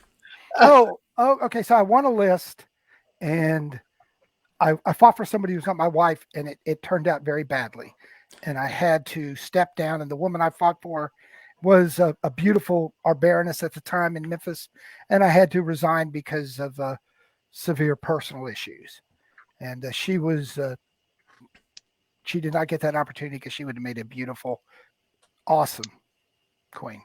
Absolutely. That's it. Yep. So, and I dropped out for about a year or two after that. Well, I'm glad you came back. Yes, absolutely. If I may, I'm going to pick 2 names out of that list. I'm going to pick John the Mad Celt. He won lots of crown lists. Anybody who looks at a chivalry lineage will be astounded at what John has left behind. Yes. The other person is the beloved Richard and Elowen. Yes. They also left a huge legacy and continue to leave. Elowen continues to leave a huge legacy. Their impact on the kingdom is profound, and we're the better for it. Put the list back up, please, Ailgheanan. Of course. If I can remember where, there it is. Now, is there anyone, this is one of our usual questions, is there anyone that doesn't appear on this list that is really worth talking about in terms of the prowess or the impact that they're having on the fighting in Meridies during this time?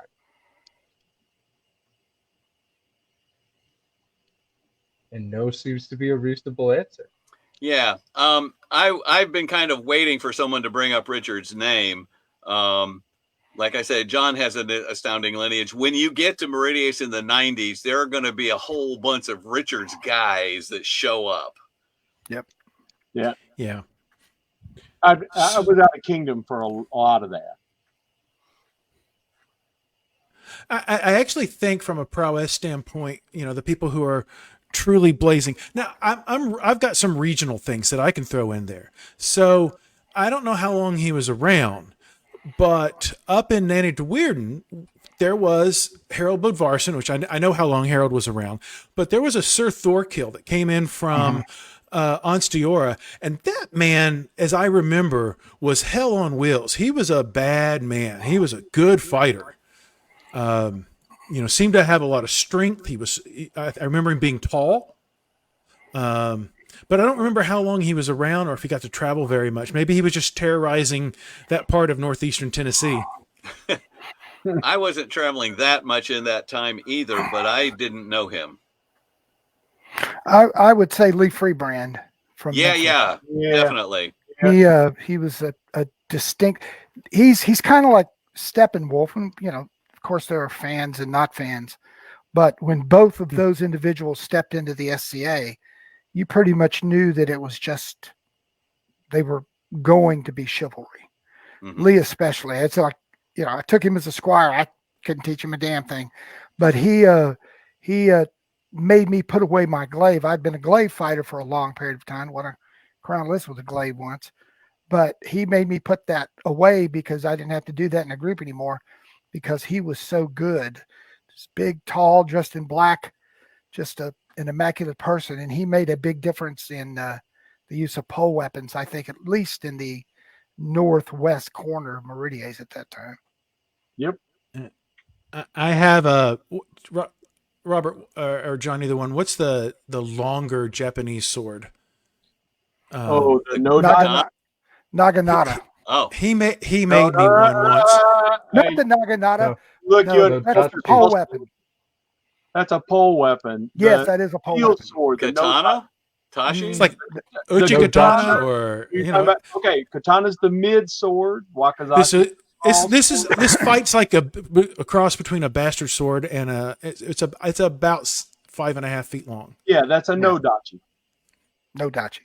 Yeah. So Lee made me one once and gifted it to me just out of the blue. I don't know if he made it for me, but he gifted it to me, which is enough, in my mind to, it's like it was quite an honor. It was. He made beautiful weapons. Yeah, he did. He made beautiful weapons. They were so well balanced. He fought with them in a way that inspired people to want to, to want to take them up and work with them. A very influential person for sure. And at times I think we weren't worthy of Lee. He spent 4 weeks in a row, 4 fighter practices in a row, teaching a class for everybody in the group on how to use a hand and a half, right? Not a great sword, a hand and a half. And at the end of it, they had a little tournament, and we had 20 or so people in this tournament. And the prize was a weapon that he had made.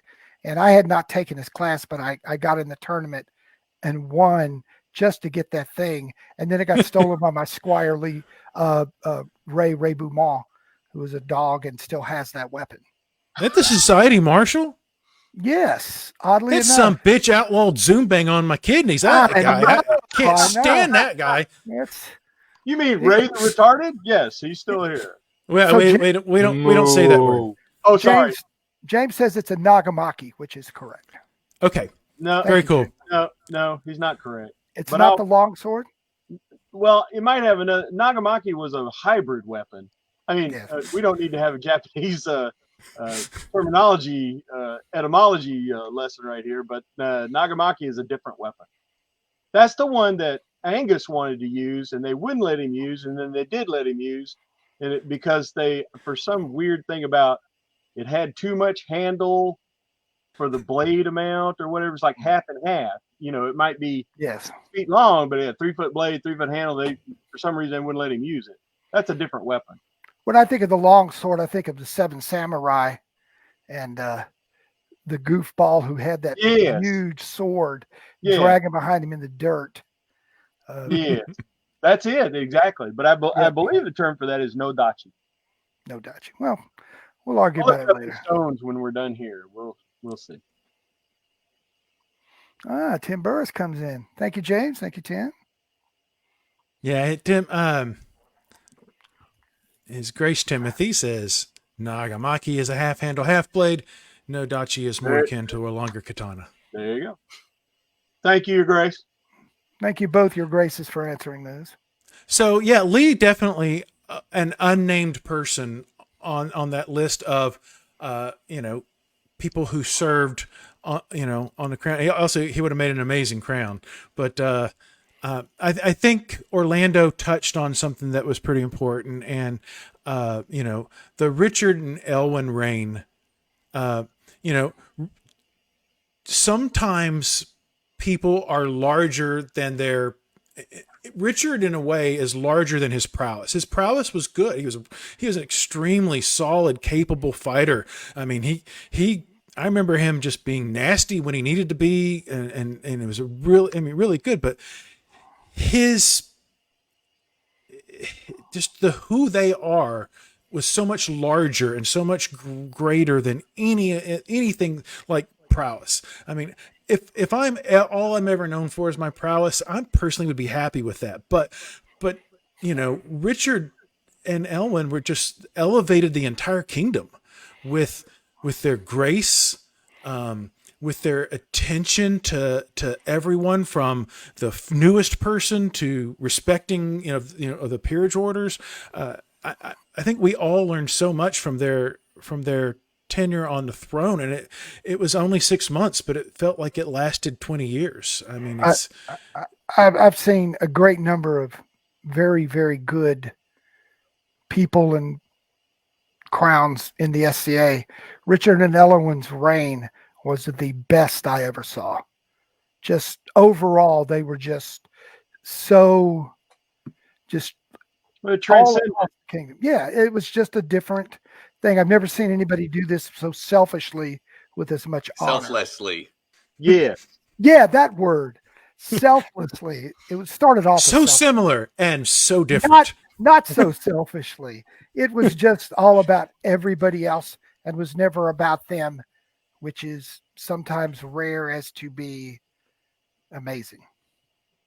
I missed it. I was out of kingdom, but I heard all about it because everybody back home, they kept me informed, and I've always kicked myself that I wasn't there.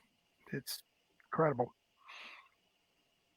I got on the bad side of our local marshal during the Richard and Elwyn reign because they showed up to one of the Thor's Mountain events, and it had rained the night before, and our marshal, Sir Devon, he may or may not have been knighted at that point yet, but he was knighted around that period. Was like, well, fighting's canceled. The field's too wet. And, here I am, 20 years old. It's like, the hell? No way. And I'm like, I ran down to the field, which is a pretty good distance from the hall, ran down to the field, stomped around. It's like, we can absolutely fight in this.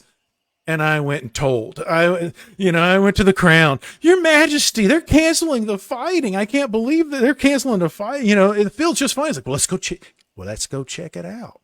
And we went down to the field. And he stomped around. He's like, well, I would fight in this. I think we should fight. And I'm like, yes. And then, I had to be on Devin's bad side for the next year or so at practices and stuff. But Well, let me tell you that, I mean, there are few people in the SCA that I love more than Richard and Elwin. And Elwin is one of the very, very, very few people I ever want to touch me if I'm hurt. Let's put it that way. yeah. But Nurse. Rick had a mean streak. Oh boy, a funny, not a mean streak, a funny mean streak, right? His best thing was to, snatch hairs out of your chest and say odd and even, that kind of stuff. He did it to squires all the time.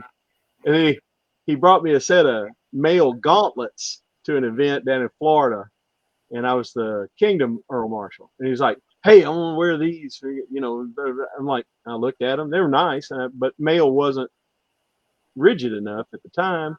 And I said, "Well, Rick, these are nice." I said, "But they're not rigid enough." He goes, "Not rigid." He put it on and goes, "Not rigid." Wham! Right in the chest with a damn thing. I said, okay, years pass. It's fine. Fight with him. I don't care. he could be ornery, but he was careful. He never did it around Elwin, because Elwin would slap him because she loves him.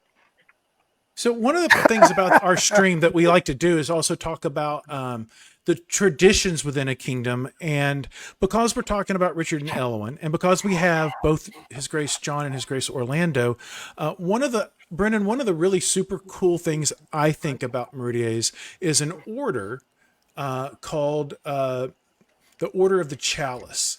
And it's very prestigious. Now, I think all the recipients would try to play down how prestigious it is because, they truly are humble, humble people who've earned it. Robert, do you think you can try to describe it in a way that actually elevates just how important the chalice is and how it the people that it recognizes, and then sort of what they do for the kingdoms? Robert, can I say something first? Yes, sir. Okay. So I'm going to say a little bit about the chalice. The chalice was created by someone who kind of looked around when the SCA was very busy with a lot of people trying to acquire titles and arguing over restrictions and orders and politics. And the Order of the Chalice was made with no prerogatives, no requirements, no special anything. The only thing the Order of the Chalice had was the character of the people in the order. And that's how it was made. And that should tell you from the recipients, the name pretty much says it. The chalice, symbolizing the Holy Grail pretty much. And the one, an object of abject purity, unsullied by anything else. And although humans can't be that way, those that embody those kinds of characteristics in their everyday life, particularly in their SCA life, as people, not just peers, but as people, those are the kinds of people that receive that award. Something I will never see in my lifetime, by the way. So it's not in my character set either. I am too vain and too competitive, and I haven't an ounce of humility. I've said before, I'll say it again. I love all the knightly virtues, but I'll work on humility when I'm being the best mofo in the world. that's okay. But it is so inspirational. I mean, so this inspiration and Richard and Elwin kind of very much embody, I think, a lot of what the chalice is, and then to put it in action. They got involved in a tournament that started Meridies about 15 years ago or 15 years ago. Now, I'm not remember exactly. I'm sure someone will correct me. I see that Shep's on, so I'm sure I'll get a message here in a second. But called Meridian Grand Tournament. The concept behind Meridian Grand Tournament, and we'll go into much more detail on the tournament itself in the second half of our show. But it's to sort of celebrate the tournament, and so there are 5 tournaments throughout the day, and the victors managers of those tournaments, and then a number of people selected by the populace and the orders and the crown all get onto a sixth tournament, the grand tournament.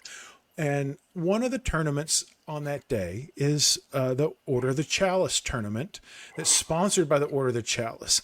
And they, along with, people close associated with Elwyn, would normally make a bunch of food.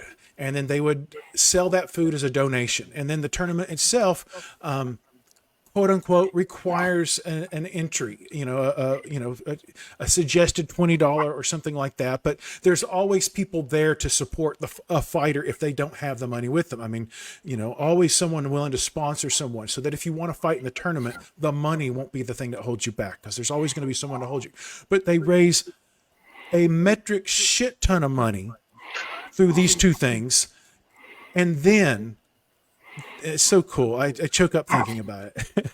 And then the winner of the tournament gets to, they win the tournament. They get a scroll. It's nice and everything, but that money raised then gets to go to their region, their city, their place, their literal, real home world thing, to a battered women's or a children's shelter, something to truly give back and to help people, and to sort of to put action to the words that we use a lot in SCA. And it's just such a meaningful thing to be a part, to take part in it. Much less if you're, I've won a shit ton of crowns now at this point. Getting a letter back from a woman's shelter saying, "Dear Andrew Coleman, we so appreciate the gift that came in your name." That means as much to me, if not more, than anything I've ever achieved out of society. So, I think of that. I think of the Chalice, and I think of Richard, and I think of Ellen, I think of everyone else that works really hard to make that tournament. So it's just one of those cool things that, the Chalice embodies these ideas, and that's not good enough for its members. They must also actually go put action to the ideas that they embody. So Shep mentions, that there have been 16 Meridian Grands, and the Chalice tournament has raised right around $50K. So you're talking $3,000-$4,000 every tournament every year given to a woman's shelter or another shelter needing help. And I got to tell you, that's one of my favorite things is the sponsor of somebody who wants. I haven't been to every MGT, more's the pity, but I try to get in that tournament. And if somebody wants to get in, I'll sponsor 1, 2, 3 guys, because it's really worth it. Another development from that tradition, the Rapier community has their analogous grand tourney, and the Chalice sponsors there as well. Yes. True. That's awesome. So, are there any other, in this vein, are there like traditions that I should know about that are amazing? Like, this sounds great. What else do I need to know? About fighting or Meridies in the 70s and 80s. And traditions that may have come from it, or can even just be uniquely Meridian traditions. Yes. We've already talked about dyeing crowns, which is a cool and good one. I have to be careful. I'm an expatriate. So we used to throw a lot of food at feasts, but it was like you could not go to a feast in the 80s without a food fight breaking out. And I've been to a lot of kingdoms, and I will also say traditionally one of the things, I'm not trying to slight anyone else, but Meridies has hands down the best feast that I've ever been associated with. Yeah, sure. The tradition associated with trying to outdo the competitive nature of the people who are feastcrats or feast stewards in other kingdoms was so cool and amazing. Everyone was always just trying to outdo each other. And of course, if you ate feast, you were the benefactor of that really cool thing. So cool feast. I'll also say, and if you don't, Orlando, you might not be as familiar with this because you've always really kind of been mostly Meridian and the Marine thing, but having so many campgrounds with cabins is not something that they do in other kingdoms. Yeah. That's Because true. It's super rare. They have any of that. Alice It's- didn't have if they had a water spigot, they thought it was their premier site. It's hot as hell and humid as hell, and the mosquitoes are horrible. True. We are not the best experts on camping as a kingdom inside of our events. And that My has- understanding also is this: the CCC built a lot of camps. Yep.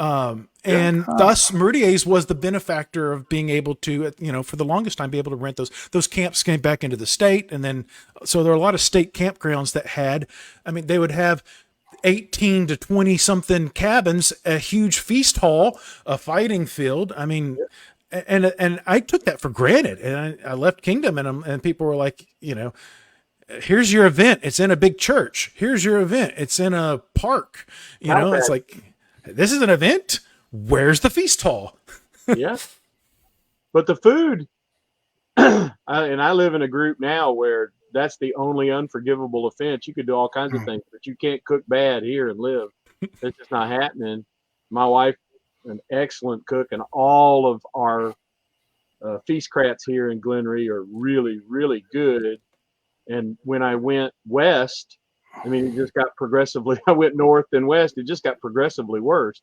Worse. I got to the Outlands. They didn't know how to cook any food. I didn't know what was wrong with them. While when my barony was still part of Meridies, there was a lot of competition because my wife is a grand chef and a good cook, and we have, we did pride ourselves. And I'm not going to say which was the best group that had the best cooks because the best chefs, because that will start literal bloody knife fights forever. However, as an eater of feast, there are no losers in this competition. This is such a cool thing. You could see I have resulted in the excellence of such things. Yes. With regard to feast, because again, I'm not always sure how it's done elsewhere, but toasting the crown is a big deal because there's always a feast, and toasting of the crowns happened at feast. Someone kind of mentioned that a little bit and some of the traditions associated with that in Meridies. Her Grace mentioned the red rose and white rose balls that occur, which are, if I remember correctly, red rose balls happen at coronations and are in honor of the rose who just stepped down. And at Crown List, the white rose ball is celebrating the person who just won. Or is it the current queen? I think it's actually the person who just won. Yes, I feel pretty good about that. So the one at Crown List is celebrating the incoming future rose, while the one at Coronation is celebrating. Amber tells me to swap that, but I don't know exactly how to. I don't know how to swap it. Just tell me how it is right. We'll post it. Yes.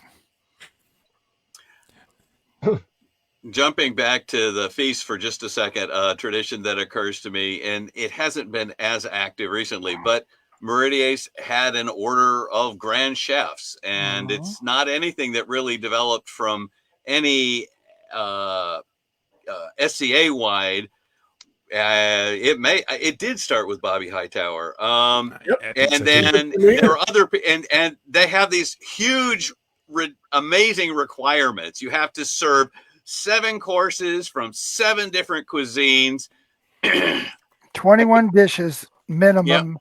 Yep. And that the grand chefs are still, we transplanted that in Glenavon and do the same thing. Yeah, it's they show up, they grade you, they see how you do to make sure it's good food and done, covered, like you said, Orlando, 7 different cultures at least. It is massive, and we'll see how this goes after the pandemic.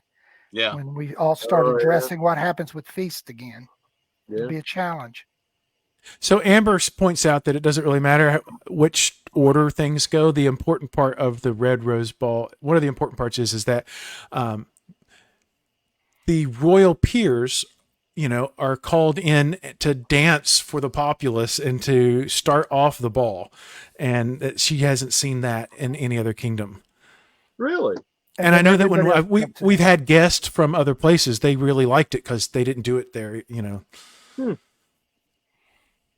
My last time in Meridies, I got to I'm escort glad because a rose in. I was going to say I'm glad because then I'd have to dance in front of people, and that's just terrible. Well, we danced the hole in the wall that first dance. That's tradition. Yes. Damn it. Sure. I don't care if it's in period or not. It's the only one I know, and it's the one we're dancing. Sure. Hole in the wall got me my knighthood. That's all I can say. So, bless it. I thought it was your constant griping and pounding on tables and screaming at people. No, that was I thought it was going secondary. out of kingdom where they didn't know you. Oh, yeah, I see. You bastards. This is clearly the roughest crowd we've had on Heroes and Traditions by a country mile.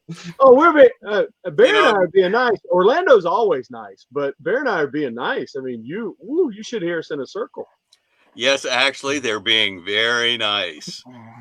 Thank you, Bear. And some of this back and forth. This is, I would say, a Meridian tradition. We've Yes. always been silly. We've always been kind of in your face with a nod and a wink, and I think it has served us very well. Long-term feuds are tough to do for most of us. Mainly maybe a year or two, but that's sooner or later we all break down and let this shit go. Mm-hmm. Yeah. Because I know that you guys haven't watched all the other episodes, some of the things that come up in the other episodes that I like to point out when we move from one kingdom to another kingdom are some of the, traditions and how people get elevated per se. So Meridies is one of those kingdoms where the orders, per corpora, the crown is always in charge, right? But in some kingdoms, the orders may or may not have a little bit more power than they do in other kingdoms. And so, Sir Kith calls it Magna Carta kingdoms. But Meridies is very much there's a lot of responsibility to, so in some kingdoms, just so you guys are aware, in some kingdoms, it's the crown who shows up with a list of people. That's who you're going to talk about. And, polling is not particularly formalized. It is a lot closer to sort of the strict, corpora definition of consulting the crown. Whereas in Meridies, there's a lot of polling procedures. There's math and numbers crunching sometimes. And, so it's just to point out that one of the differences between,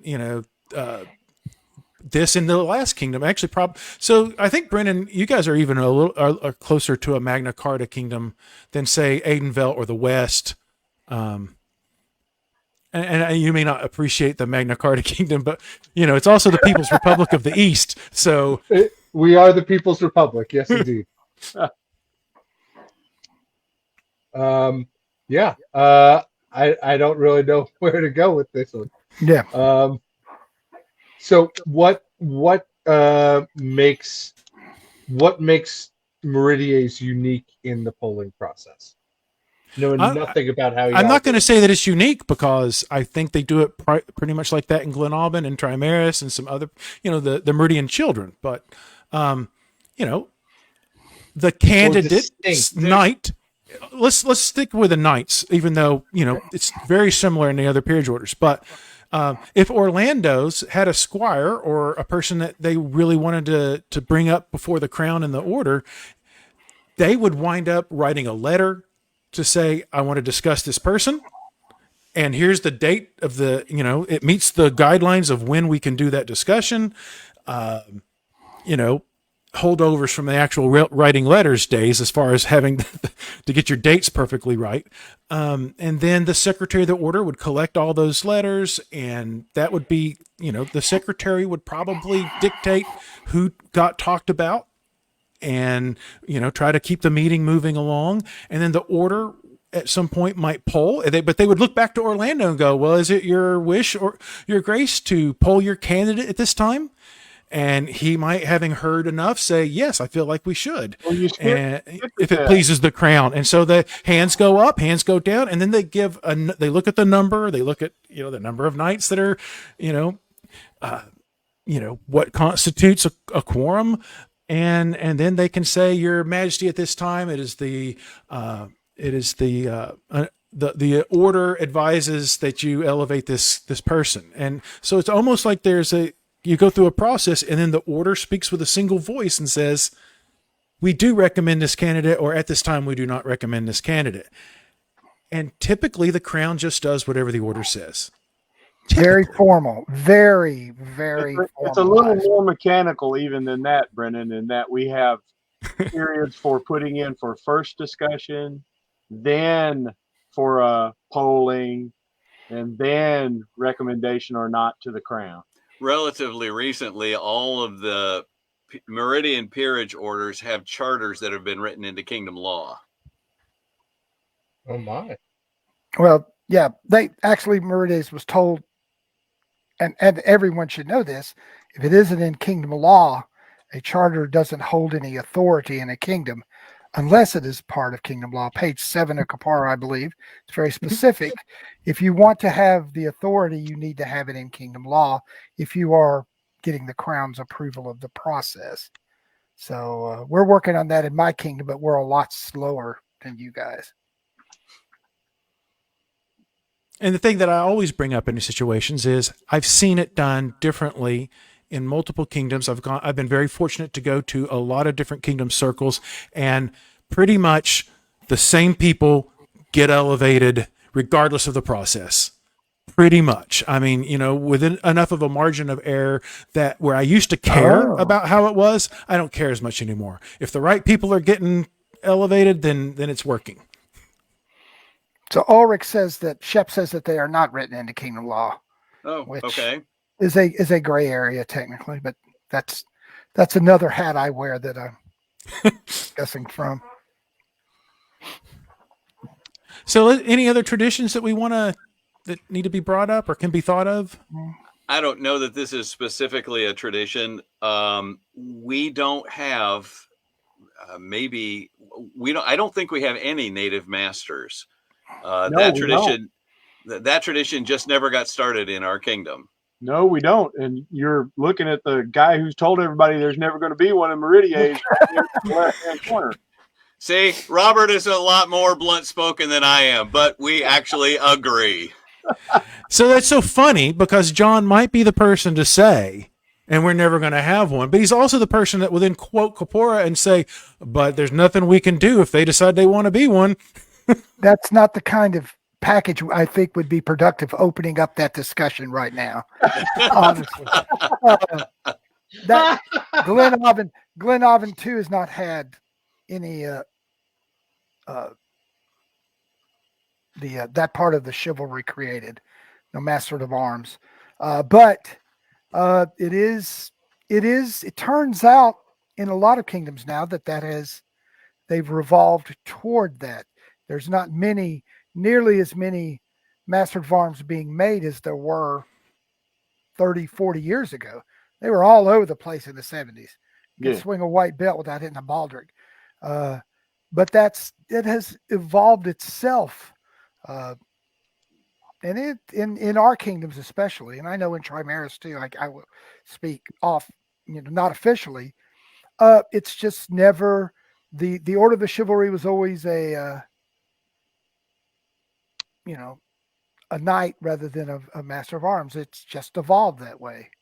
Though Meridies had one, but they cheated on the rules. It was close to one. Yeah. And made a knight, but they created a new order and a new name for this particular one single knight.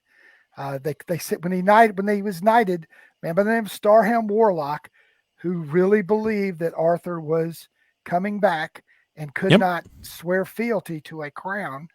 And so Meridies said, well, we think he should be a knight, but we veered away from the master at arms. So they made him a knight bachelor, gave him a knight's chain with one black link in it, and knighted him. and thus evaded the entire question. This was decades ago, that we would not probably be able to get, no one would be able to get away with this now. But that was, I guess, sometimes in the 80s. It was Early, yeah. early. Yep. He's gone now, so I won't speak ill of the dead. You were making things up as you went along, though, there early on. Yes. Yeah. Well, we had But- never had the Meridies, especially, had never had interaction with Master of Arms. The people we had come down from the middle, and a number of them from Atlantia, and the only ones we really saw were one from Antiora, and it just never took. Right. So you'd have to go to Pinzik to see them then, because I mean the East Kingdom has a very rich tradition, and parts of the Mid Realm have a very rich tradition in Masters at Arms. The best, The first chivalry I made was a Master at Arms. Yeah. the best time I ever had at Pinzik was a dinner when I was Crown Prince with Falada, and the Master of Arms of the East threw a luncheon, and they all took their shirts off and wore their baldricks with no shirts, and they were the most chivalrous and sweet and wonderful and polite, and we still talk about that meal and how they were just so gracious to everybody. Just the best time just about I ever had a Pinzik. Just so nice. So Okay, well, this has been an awful lot of fun. We should probably wrap it up. We're past our elapsed time, and if we go too much further, no telling what kind of gaff we'll get from Robert, or Sorry. we might actually poke John enough to make him mad, and then everyone can see one you of the wanna most get John amazing SCA things in the entire world, which is a angry John the Bearkiller. You want to get John mad? I mean, just ask. no, No, I've seen it. I've lived it. No. I've seen it. No. Okay. no. We used to say it's not a war till John throws his helmet. Uh huh. Oh boy. Let's see. So let's finish the 80s up then. God bless the 80s. God bless them. God them. bless him. So, Who so won 'em? I got a tradition from the 80s for you, specifically with John. I forgot to. Oh, Jesus. Specifically with John. Wait, I got to get in camera. Specifically with John. John, doesn't matter. Whatever fight it is, a melee fight. John's leading the troops. And I'm all pumped up. I'm a squire. I'm ready to go. I'm fast. I'm strong. I'm fearless. I'm invincible. All this other stuff. John goes, okay, look, we're gonna get together. We're gonna charge. When I say charge, everybody just go like lightning. Don't stop. Charge! Man, I leap out. I remember one. There was a beach. There was a line of Trimerian. I jump on a shield, leap into the air, smack a guy in the head, get driven like a nail on the other side of their line. But no, I've opened a hole, and that this whole horde, led by Duke John Bearkiller, is coming through the hole. I look back. They're all standing there watching me. John goes, I said stop. That was only one of many times John Bearkiller, a tradition amongst him and me, had told me to charge, and he didn't go with me. It's like watching a rabid hamster. Just wind him up and let him go, and there's no calling that shit back. I didn't catch on for years. But, you know. All right, I'm gonna try and call this shit back and see. Thank you, Brennan. All right, so wrapping up the 80s, we come to my favorite game. Who won the 80s? So Okay, so I'm thinking about- gonna go. I'm gonna go because I'm living at this time here, and this is my part. And I'm gonna kind of go something slightly off to the left a little bit. I'm gonna say Duke Kane and Duchess Alyssa won the 80s.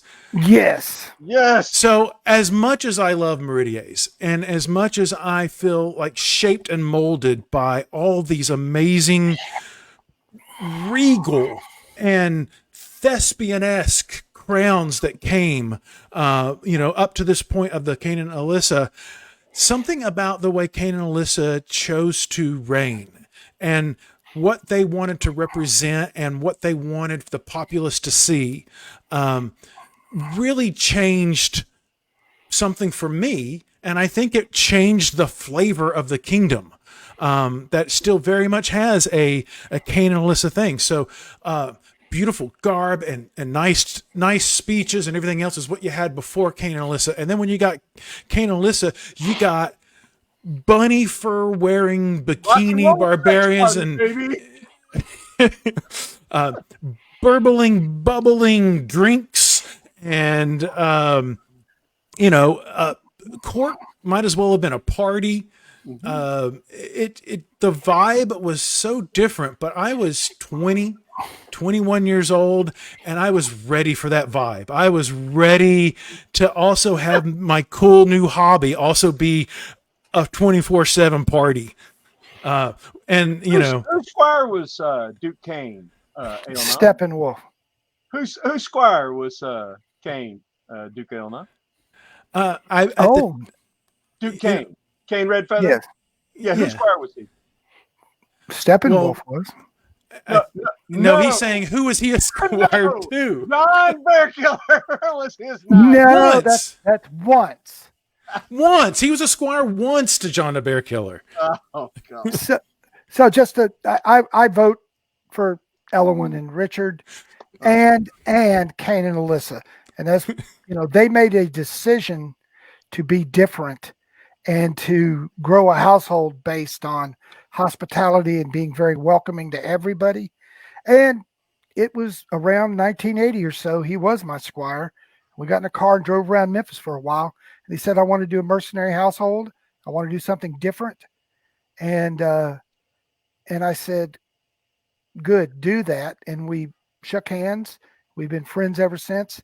And he went his direction and I went mine. But their household now, Shadow Legion, still goes to Gulf Wars and Pennsic and garners all kinds of people that are always welcome, and they just take care of everybody. And it's the most generous thing in the world. And it started there, and it was definitely a 90-degree turn from what Meridies was, used to. Was Alyssa was this gorgeous blonde chick in bunny fur sitting on the throne, and Cain was, this wild barbarian mercenary. He stepped out of a Frank Frazetta. They both did. They both stepped out of a Frank Frazetta painting. Yeah. And he still has the cheesy ass 70s mustache. Yes, he does. I'm going to agree with John. I would say that Cain and Alyssa and Richard and Elwyn won. They both were extraordinary in their different parts of the kingdom. They both welcomed and took care of people. So I agree with John. Ditto. I don't need to comment. I think we need to understand, Brennan and Ailgheanan, that this is not about fighting prowess. This is about something a little different.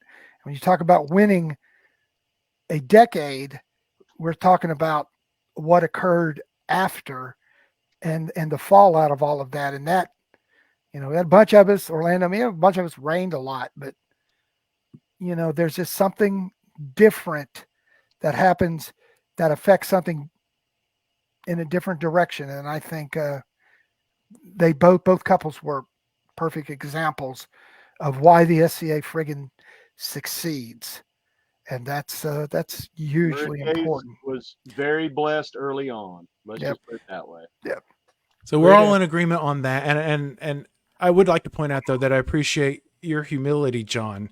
And also, you kind of were humble for Orlando, but you guys made your mark. The mark that you made was huge, wide, deep. You've influenced Meridies. John, you've influenced now 2 kingdoms.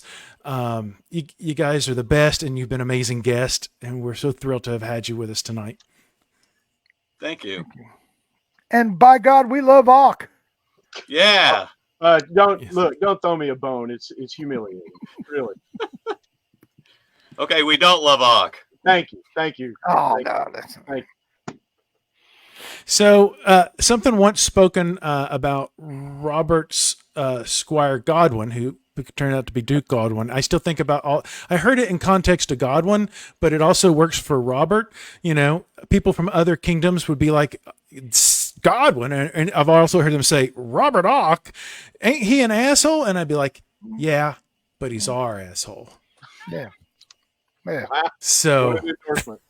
yeah, I have been You know- told I sound a lot taller on the phone. so anyway, but I mean, this has been a tremendous episode for me. Very, very grateful that you guys agreed to spend your Friday evening with us. And Brennan, as always, just thrilled that you can hang out with me and geek out on Kingdom history. This is always super fun. Thank you. Thank you all for being here, and thank you for letting me get a peek into the kingdom that y'all love so much. Thank you, Brennan. Thank you. Thanks for having Thank me. you, Grace. Thank you, Ailgheanan. All right, folks, join us next week for Reed's card. Doesn't have cards, so I don't know what we're doing next week. It'll be something amazing. Sure, join us. It'll be the best. But have a great evening, and we will see you guys soon. Bye. Bye. Night, Bye. everybody.